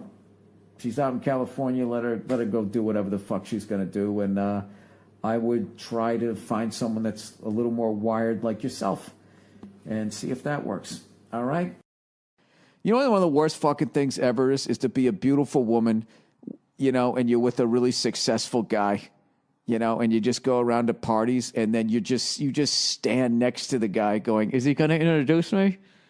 Is he going to introduce me? You get one time, you say, hi, and then you just stand there. The other night I did a gig and there was a scene afterwards and there was all these fucking, rich people with their beautiful wives. And I don't know. I just started watching the wives after a while. I don't know. Why don't they peel off and talk to each other? It's sort of a weird thing where they just got to stand there smiling. You can see their face hurting. Their feet hurt from the fucking pumps. It's fucking brutal. If you're a beautiful woman, what you should do, you got to marry like a fucking six who just can't believe that he's with you because he'll let you go out and wear some fucking flatties, some moccasins. You don't have to jack it up in the air and stand there smiling next to him like one of those fucking psychos on The Price is Right, waiting to fucking act like they're amazed about a washer and a dryer. Got to stand next to your fucking guy who's wearing a sport coat trying to cover up his fucking man tits, and you got to sit there smiling like you're happy. Putting your fucking makeup on like some clown that's about to be shot out of a fucking cannon. You don't need that shit. What are you doing? They got to start. I tell you, these fucking good-looking women that marry these really successful guys and then just stand next to them smiling, for the whole fucking evening. Like a stewardess at the end of a flight, except it takes 4 hours for everybody to get off the plane. Goodbye. Thank you for flying. Hi. You know whose fault that is? It's their fault. It's their goddamn fault for getting yourself into that fucking position. At some point in the relationship, you got to say, listen, hey, Mark, sit down. We got to talk. Guess what? Fucking Susie ain't putting on the shoes tonight. All right? Deal with it. I'm not standing next to you. You want to go to a fucking brunch and stand next to me smiling with some aftershave on for fucking 4 hours? I didn't think you did. Shut up. I'm not finished. At some point, you got to have that conversation, I'm not trying to be mean here. This is supposed to be empowering. I'm saying you have the power to not just fucking stand there smiling like a goddamn... I don't know what it is. I don't know what I'm talking about. I don't even know if I saw that or I watched an episode of House of Cards. House of Cards, I lasted like 3 episodes. I just got sick of him fucking turning to me, talking to me. It's like, dude, will you just live your life? Stop talking to me. That right there is the Secretary of State. He doesn't know that I'm fucking his wife. Oh, shut up. I get it. Just stop talking. What is this, the Wonder Years? For adults? Oh, God, I'm in a grumpy fucking mood. And I love Kevin Spacey. Why would I say these things? Because I'm mentally fucking exhausted, and I got another 8 minutes where I got to run my fucking yap. Running my yap on the Thursday afternoon podcast, talking about issues. What else? I don't know that I have anything else. I still haven't watched Peaky Blinders because I'm trying not to drink, and there's no way to watch that show and not want to fucking start just pounding. Maybe I'll wait till like the 4th of July. I'll just watch. That's what I'll do. That's a good way to spend the 4th of July. I'll ignore my wife and just get blind drunk watching a show that she can't understand. I put on the subtitles, but Nia's just not into it. She just doesn't give a fuck. We had this argument the other night, right? She goes, when we go to bed, right, she puts on the TV and she always has her shows on. And what's fucking hilarious to me is she's always coming at me about my temper and my yelling and flipping out, screaming at lamps and shit, or yelling at the TV or my computer. Ugh. Me and my computer, if you ever heard the way I yell at my fucking computer, you know, like that couple that just needs to fucking break up? You know, we got, in my neighborhood, dude, I'm telling you, like fucking 2 houses up. They've been very good lately, you know? But I'm telling you, there's like times like you're literally like waiting to hear the gunshot. It's like just fucking insane the way they scream at each other. It's the most unhealthy fucking relationship, you know, I've ever heard. And I got to be honest with you, man. You know, sometimes I hear it and I go out on my porch and I just listen, you know, light up a cigar and just enjoy it like it's a show. No, I'm fucking with you. I don't. But anyways, so she's always getting on me about my temper and shit. You know what's fucking hilarious? Almost every fucking show she watches, it's just a bunch of people screaming and yelling at each other. Those reality shows that are just wall-to-wall clams, that's all. I mean, you would think all these feminists out there who are sitting there trashing men up and down, all the bad stuff we do to them, admittedly, you know what I mean? We make you stand next to us and smile for an entire fucking party. You know, oh, I'm sorry, this is my wife. Oh, I'm sorry, this is the person I committed my life to. Oh, I'm sorry.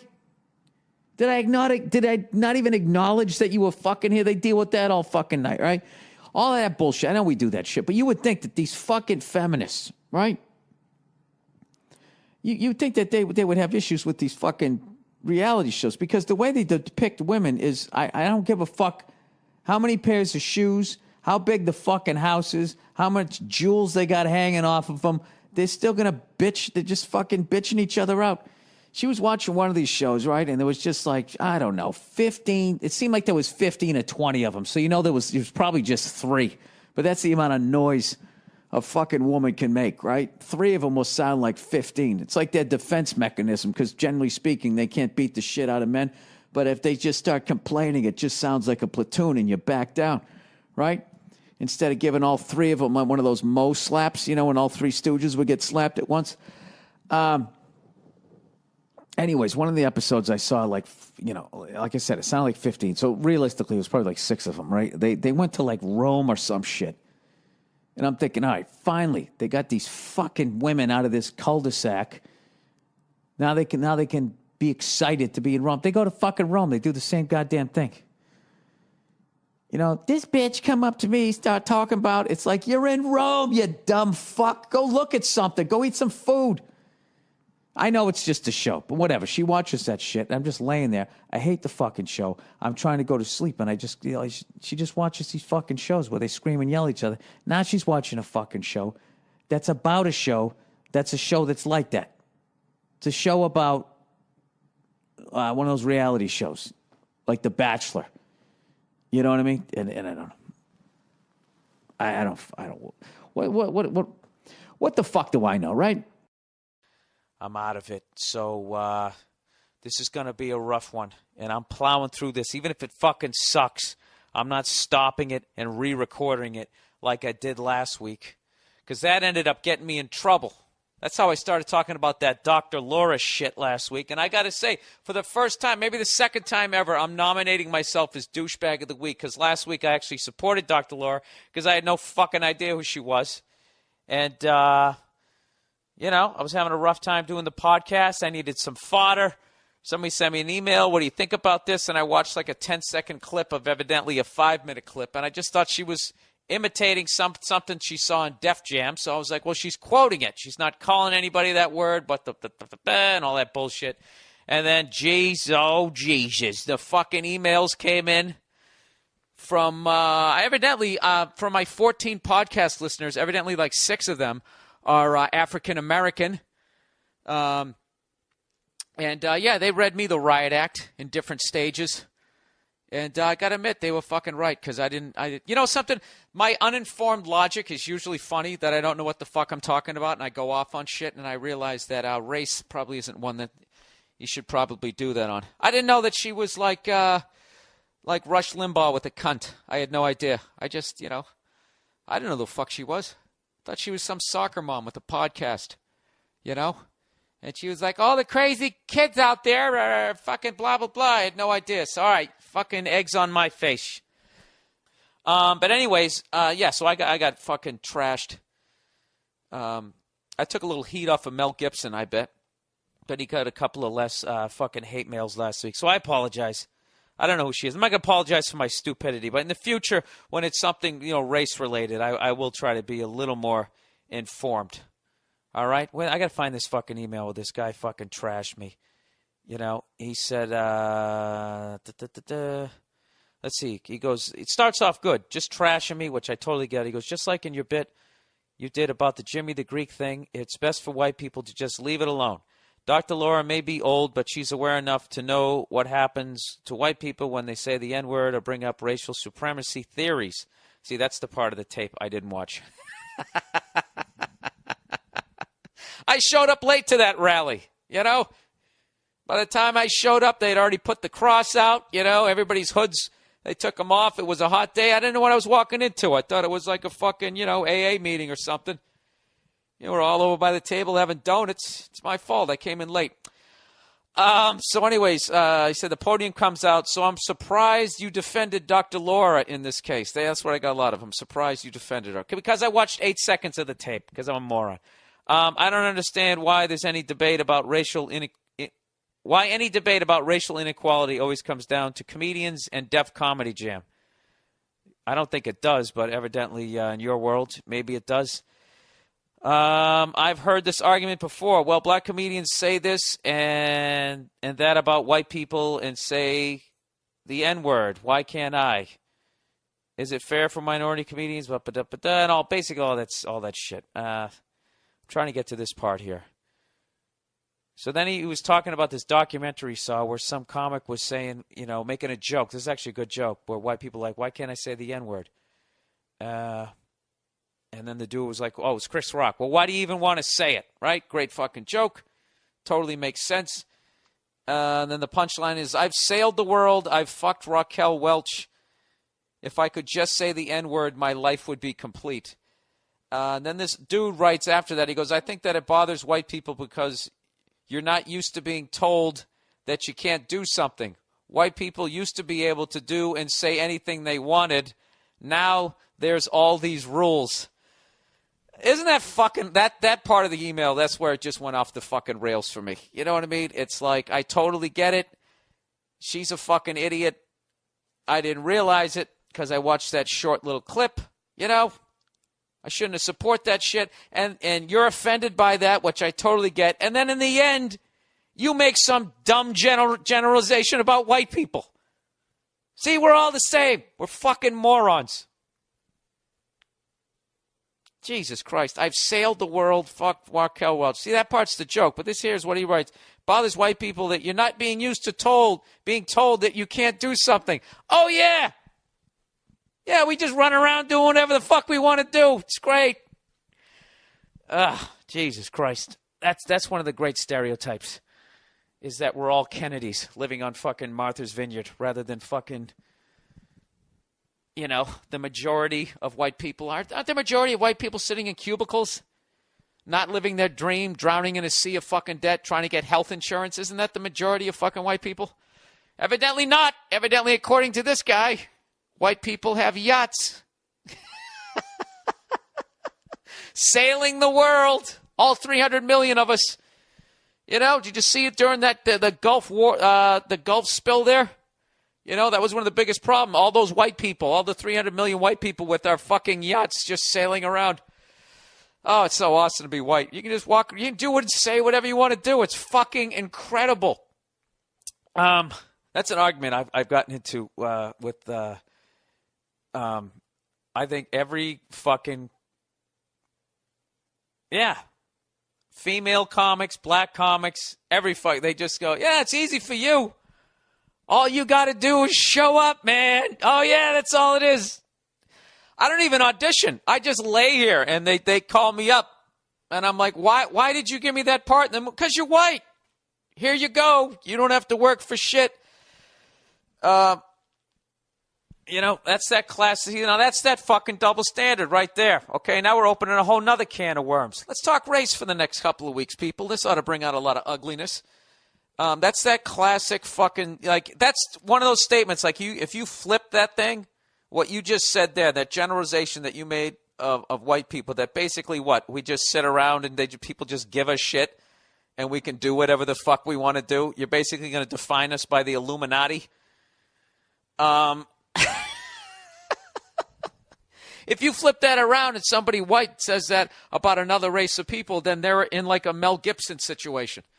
All right? Now, I'm opening this up for discussion. I'm not opening this up for fucking rednecks to come on here and be like, yeah, that's what the fuck I'm talking about. I'm not saying it like that. You know what? I like that this podcast is this difficult. Now you guys can relate to me. You know, you're sitting there in your goddamn cubicles on a fucking Monday. Unless you're white, of course, you're out on your yacht, you know, chatting it up with a Kennedy. Hey, when's the stock market going to crash again? Give me the heads up. Don't tell the Puerto Ricans. That's what it's like. That's exactly what it's like. There's not white people working farms, slaves to corporations. Nah, not at all. Not at all. All you do, you don't have to get up. You don't have to get up. I spent 9 years in bed just because I was white, and they just fucking hilarious. I made more money then than when I worked. That's how great it is to be white. It's so fucking easy. And thank God for people who aren't white, who've never been white, to tell me what it's like to be white. It's fucking awesome.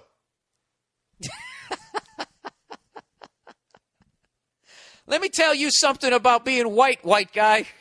This is how good it is. Oh, yeah? What are you, reincarnated? Was your name Frank in another life? Is that a white guy name? I don't fucking know. All right. So anyway, so I've pissed off a bunch of people, and this week I felt fucking horrible about that. Even though I've been kind of a cunt again this week. That's what I do. You know, you came back, didn't you? You know, I don't know any better. I'm just a white guy laying in bed. I can't remember the last time I've had disappointment in my life. It just doesn't happen. Just doesn't happen, you know. You know, sometimes the sail on my schooner will break, and I'm just like, oh, Jesus Christ. And then I call the government, and I say, hey, can you send me another one? They're like, wait a minute, what color are you? I say, I'm white. They go, oh, there you go. Right on the way. You know, I agree with the first half of the email, this guy I'm making fun of, but I would love to send this guy my fucking taxes. I really would. All right, so there you go. That was my roundabout apology. No, seriously, I really felt bad about that. I felt like an ignorant ass. And rather than just immediately come on and apologize, I left it up there for the week so I'd get my nice pounding from everybody. And yeah, you know what I mean? I fuck around. I say a lot of fucked up shit, but I'm trying to start your week off right. I'm not trying to piss you off. Although there's probably a lot of women out there who would fucking disagree. But, you know, it's comedy. You know, people get hurt. That's how it fucking works. This is the worst apology ever. But it's coming from the heart. All right, so go fuck yourselves. That's how we got to end it. All right? I grew up with no hugs. So if I'm trying to be fucking nice, it has to end with go fuck yourself. Hey, Billy Dope. Billy the fucking Dope. Can women forget Mr. Nice Guy persona? Hey, I'm really having a difficult reading today. All right, big fan from Lithuania. That's another one on the list that I got to get to. You're a great comedian. It would be great if you ever decided to do your stand-up here in the Baltics. That will happen at some point in my career, hopefully sooner rather than later. All right, the guy says, I got this dilemma. Can a woman forget your past as a nice guy? One of my former classmates is coming back to my hometown on summer vacation for a few weeks, and let's say I'd like to get intimate with her while she's here. Now, the thing is, when we were still in school, I had a mad crush on this girl for years. However, shit didn't work out because I didn't know how the life works, how the females work, and also I was a little bitch, Mr. Nice Guy. I'd beat my younger self if that was possible. All right, you're doing some good therapy here. But over the years that I've spent in our capital city, I can safely say that my view and attitude towards females and masculinity has changed significantly. What do you think? Can a woman brush off the image of a nice guy, or are you forever marked with the certain character traits in her eyes? Yeah, I think you're kind of fucked. Just put it this way, take the actor that played like Urkel or something like that. It's like you typecast, you know? And Urkel could literally become an army fucking ranger and then leave the military. And when he went to go do a fucking action movie, they'd be, fucking Urkel, give me a fucking break, right? It just, the problem is what you got to do. Look, you always got to take a bet. What you're going to have to do when you get up there is you're going to have to crowd the plate. No, I'm kidding. I would just be, you're going to have to be significantly different to raise any sort of intrigue in her. You know what I mean? Because she probably just wants to meet up with you, you know, have a couple of ciders or whatever those drinks women have when they know that they're not going to fuck you, you know, one of those fucking, I want to feel warm. You know, they have that stupid sweater that covers their hands too, and they drink it with both hands out of a mug, you know, and it's just fucking over, right? They're like, you know, hitting more on the waiter than they don't even listen to you. You're going to have to, like, I don't know. I don't know what you got to do. Go buy yourself a Raiders of the Lost Ark leather jacket. You got to try to come in and act like you've been fucking doing. So this is the thing.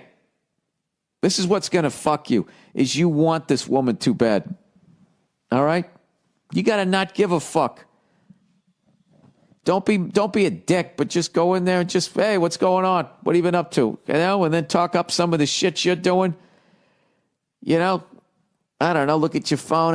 This broad, she's driving me crazy. I got the ladies all over me. I don't know, dude, I don't know what to tell you on this one.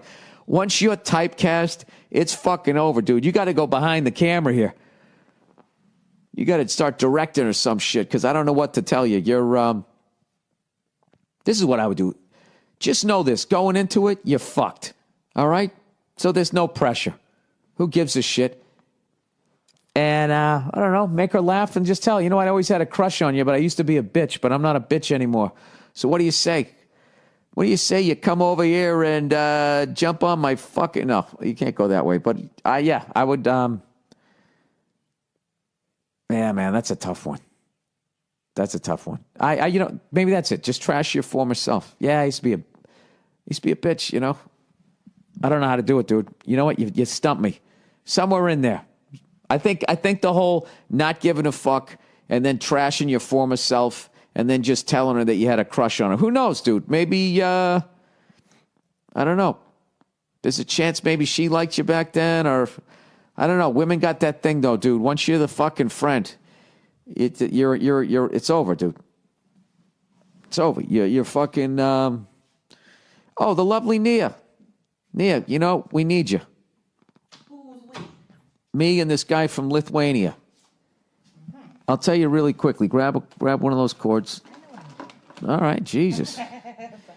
All right, as you're plugging in, I'll tell you. This guy basically in Lithuania, he used to be a bitch he used to be Mr. Nice Guy. So he didn't get any of the nice, as Tracy Morgan would say, right? So he whatever. He had a crush on this chick, and she got put in the friend zone, as Chris Rock would say. I'm just going to quote every black comedian here. And you plugged in? There we go. And you're putting the windscreen on. And it's really loud and annoying to the listeners. Oh, I'm sorry, there we everybody. Go. The lovely Nia, everybody. Hi. Yeah, so basically, he had a crush on this girl. He was a nice guy. He got put in the friend zone. And now she's coming back to town. He's now lived in the city. He understands the male-female dynamic better. Okay. And the way he's wording this, he's been doing all right for himself. But he still wants to bang this woman. His question is, once you're in the friend zone like that, is it possible to get out of it? Absolutely. It is? Oh, wow. Okay, because I was going like, I don't know. I was saying you're like typecast. You're like Urkel. And now you want to be the star of an action movie. You know, but yeah, no, I think you can, but it's all predicated on your behavior. Like, you don't gotta all of a sudden start acting like an aloof jerk or anything like that. So I told him to buy a Raiders of the Lost Ark waist-length leather jacket. Maybe get a hat. Is that... And a whip. Yeah. Is that bad? I just think maybe you're a little less available, perhaps. You know, it can be a thing where she'll come to town and be like, oh my God, let's go here and da-da-da, and I want to do this and oh yeah, definitely. Well, let me know when you're around. Yeah, maybe we can grab a drink or something. Keep it cash, and don't go in there like, so I've been fucking a lot of broads since you left. Not like that, but just as she's talking about her life, you talk about your life. Yeah, I've been seeing some girls here and there. I don't know, nothing too serious, but I've been having my fun. But anyway, what's going on with you? You look good. Like that. Like Nia. Bam. That was good. Oh, were you enjoying that just then, that little interaction? No, I enjoying the advice. Yeah, okay. That was good. Thank you. That was I was stammering. I was like, you might have to just fucking. I said, your best thing you got going is you got no shot. So just don't give a fuck and just go in there and just be like. But I think that's also true too. You have to not give. You can't go into it with expectations of anything. Yeah, you either fuck or you don't. I think you just be normal, be a friend like you have been. But I think I have a friend who often gets friend zoned, and I'm always telling him that he needs to make himself less available because he always makes himself available. What does that do psychologically And to it's women always when you're like- less available? Because And- I have my well- theory, and I know it'll be considered sexist, so I'll listen to yours I instead. think it's the same with men and women. If you're less available, like the people want you more. I think that's just how life is. People like the hunt. I think men like the hunt a little more. So I think you should. I never liked the hunt. Really? If someone was like a fan, I'd be like, oh, hey, I'd be like, yeah, You're not a hunter. I was like, you're more of a gatherer. No, I was just more like, I hated when women played hard to get. It was it got so boring so fucking fast. I was just like, I'll just go rub one out. And then I'll go watch a game. And then, something that you're not worth the fucking trouble. Right. You know what I mean? Mm-hmm. I just always found that because I remember when I would just start to walk away, and then these girls would be like, "No, you're supposed to blah blah blah blah." I was like, Yeah. I didn't get the script. Am I in like some fucking awful play right now? Right.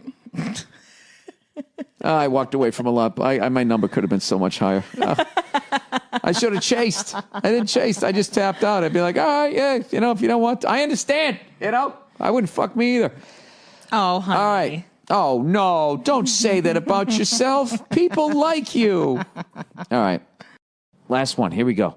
Dating an older guy. Oh, geez. Hey, Bill, I'm a 22-year-old female from Slovenia. Slovenia? Modal? Thank you for the podcast. It makes me laugh out loud, which not many things can do. That's fucking great. I would love to go over there at some point also. That Eastern European tour is going to fucking happen. I just have to have time in my schedule. Because all of those countries I've never been to. From fucking Lithuania and fucking Astoria, whatever the fucking that other one is up there, all the way down through Romania and back up. All I know is if I can fucking somehow get over and then see all those countries, get a bunch of different stamps on my passport, I'm into that shit. Plus, I heard one of those places like Prague or something has all those Art Deco, all that Art Deco furniture that all the places over here, they order it from for nothing and then jack it up over here. What am I going to do? Buy a desk over there and then ship it fucking around the world? Like I'm going to save any money? That's a stupid idea. Anyways, I'm 22 years old. Oh, okay. I would love to hear your take on my situation. I'm a university student and I play sports professionally here in Slovenia. Keeping busy, working out about 8 times a week. My first coach since I was like 12 years old is now my really close friend. Oh my God. His name isn't Woody, is it? He's since moved on to coach internationally. I almost said couch. Coach internationally, but we still keep in touch. He knows me from when I was a little girl, and he used to always tell me I was like his younger sister. But recently I noticed he switched his approach. Gross! He's a 35-year-old single guy. Oh, my God, the fucking red flags. I can barely see the type here anymore. And he only comes to Slovenia in July through August. We were always able to talk for hours, tell failed attempts at dating to each other, and generally get along better than I have ever got along with anybody in my life so far. He's always made me laugh, compliments my personality and how good I look, but never in a creepy or disturbing way. Okay, all right. My experience with guys my age was never like that. I'm not trying to say I'm too mature for them, but I would always compare them to him, and they would mostly bore me, and connection was never there as much as it is with him. I feel like boys my age are pushovers, at least those I had experiences with, and I feel they couldn't offer me in a relationship more than this older guy offers me in just a friendship. Yeah, and also when you're 35, this guy's going to be 50. So there's also that. And then you're still going to want to go out, and he's going to be ready for nap time. So know that, too. You know, he's 35. He's almost out of the league. If you're an athlete, you know what I mean? 35, that's when you're going to start taking the illegal drugs, you know, to hang around for an extra couple seasons, right? Anyways, she says, we are hanging out a lot during this summer, and I feel more and more vibes and attempts from him. He takes me out to eat and drink. He is always asking me somewhere. I know he's putting the moves on me. My issue is that I know we are in different stages of our lives. I know he wants to get married and have children too. Fuck this guy. Fuck this guy. Fuck this guy. You're 22. You got the whole life ahead of you. When the fuck did he start hitting on you?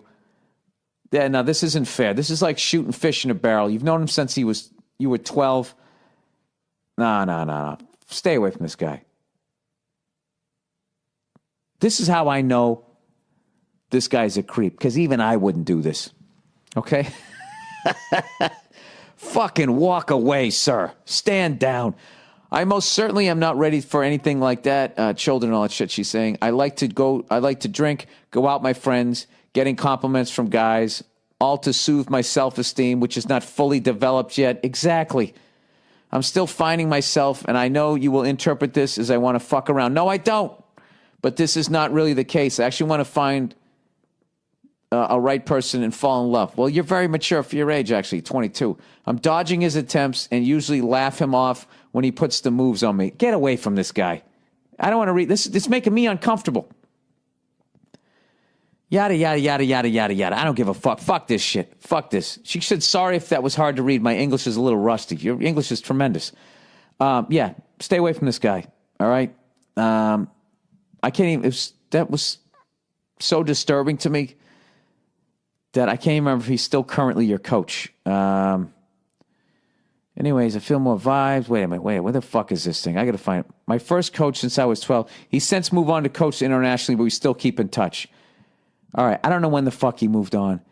But what was he? He's, no. Yeah, fuck that. All right, listen, this is what you got to hold on to. Okay, the fact that you feel the way that you do and you're 22 years old, there is somebody out there your age that is like you. And if it was easy to go out and find love, everybody would find it. All right? But the problem is you know, you gotta go through a bunch of mistakes first. All right? So, I don't know you, I don't know him, but this is not the person. You're gonna settle down. Don't fucking do this. Don't do it, all right? He's got way too much of a mental advantage on you at 35 and 22, and he could really fucking hurt you. I say you deal with the fact that you find guys your age are not mature, and you're going to run into somebody who is. You sound like you're really good looking. You're into sports, right? You're getting these compliments when you go out, so you probably have like these fucking YOLO douches hitting on you. What you need, you know what you need? You need a nerd. I think you need a nerd. Go find some fucking kid that likes to read, you know? So he probably has an idea to build an app, whatever these fucking kids are doing. That's what you want to do. You don't want to go fuck around with your 35-year-old creepy... I really want to get married and have kids. Oh, do you? Do you? That's why you're hitting on a 22-year-old, you piece of shit? Yeah, fuck that guy. Fuck that guy, all right? I would...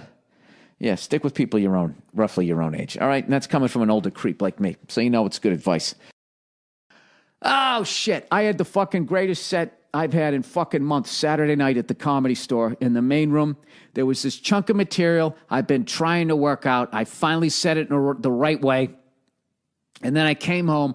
I was so confident of it. I played it for my wife, and even she laughed. And that's the deal. When you try something new, This is the litmus test, and I don't even know what the fuck that means. I don't even know if I'm saying it right. Litmus? Latmus? Modal? Right? My fucking test is I then play it for the lovely Nia. And if she fucking laughs, you can make your fucking wife get behind the new shit that you're doing, then you know you're onto something, because in general, what they do when they first meet you, they're like, oh my God, you're amazing. And they just fucking pump you up, right? So you start going like, wow, she's really cool, man, right? And then once they get you, once you're fucking in the relationship, once you give them the ring and you get married, then they fucking just grab the reins and start yanking back. Whoa, Nelly, whoa! Right? They start yanking the fuck back, not because they're jerks. It's just out of fear. He's going to do something new. He's going to find something new. He's going to find somebody new. That's what they do. Unlike guys. Everybody knows that men are totally secure with who they are. I'm just doing this right now for any guy who's listening to this podcast next to a woman, just to listen to her going, oh my God, how can you listen to this guy? He's such an idiot. Let me tell you something, lady.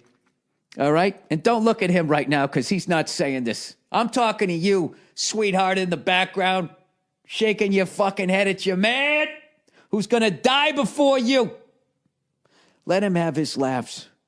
Okay? What you feel right fucking now is what a man feels when he comes home and you're watching those Botox squawking fucking whores, okay, doing the recap of their fucking season with that Andy Cohen or whatever his name is. That fucking genius. He's like the gay Byron Allen, where they just found a show where there was no show. Everybody was like, there's no show here. And the genius of that guy to be like, yes, there is.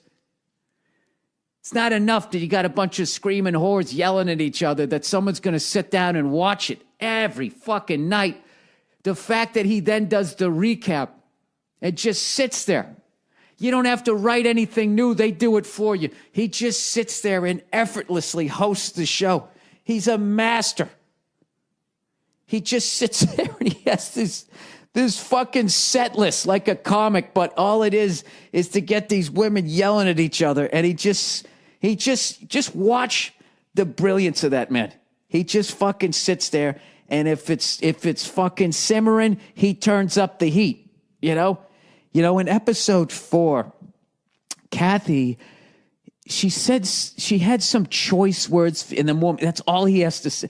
Oh my God, when she called me a fucking cunt. And then she goes, and he just fucking lays back like Ali, right? And when he was fighting George Foreman, he just lets these women start fucking punching each other out and they run off set and he sits there. And this is the brilliance of this man, is he sits there and he actually has a look on his face like he truly gives a fuck. Like he actually gives a shit about these people. He's just sitting here going, that's great TV. There we go. That just sold some toothpaste, and he's just fucking raking it in. Look at the guy. He looks like $1 million. A lot of people don't know this about that man. He's 83 fucking years old. Everybody talking about Dick Clark, how great he looked right to the fucking end. Yeah, well, close to the end. I should have said that. But fucking, whatever. We all go out like that, right? But, he's fucking 83. A lot of people don't know that. You'd think the guy was like, whatever.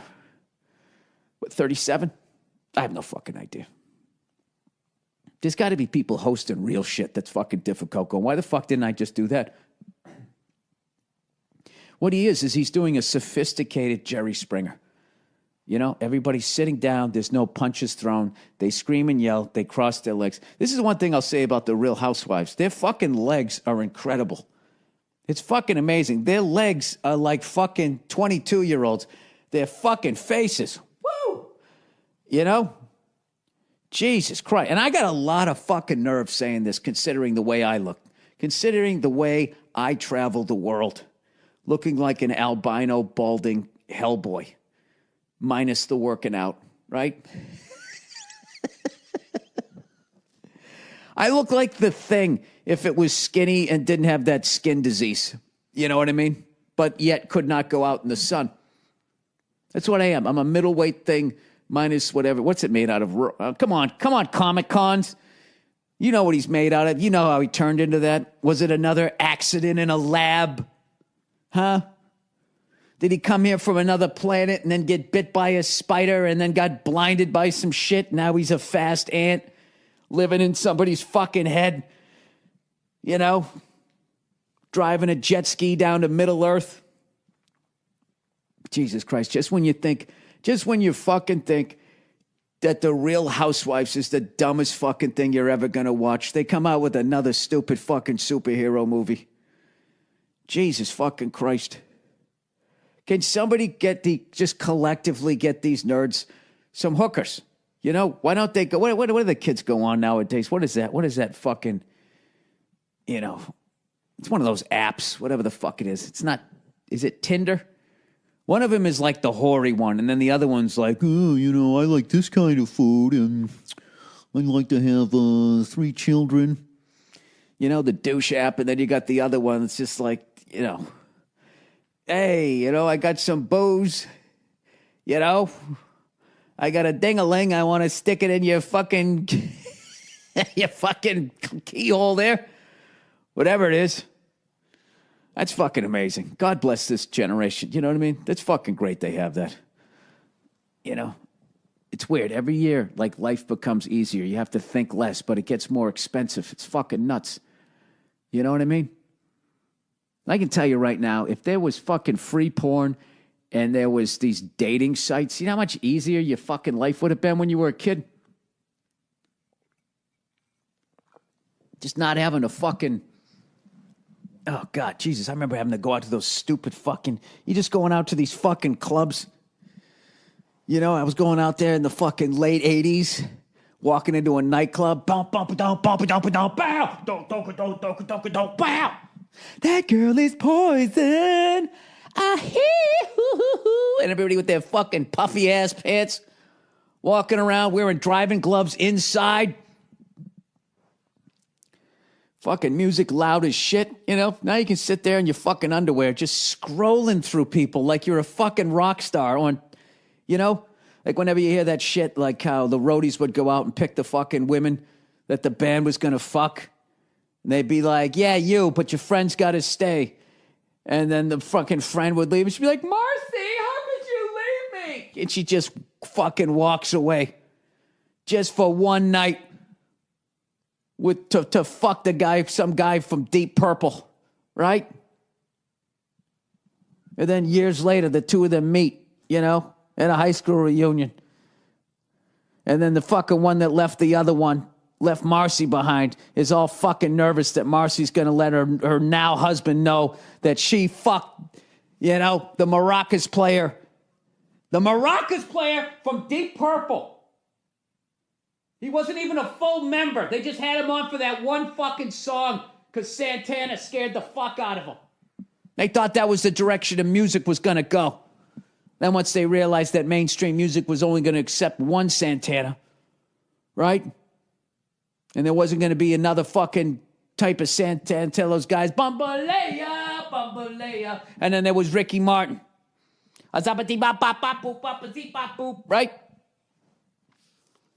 Then years fucking later, they're at the fucking the high school reunion, and she's just fucking with her eyes. She's trying to be like, "Oh, so good to see you." She's fucking like bringing her in, like, you know, trying to fucking sort of muffle her and choke her out, like, "Don't fucking say shit to my husband." Then they fucked a maracas player in fucking Deep Purple, right?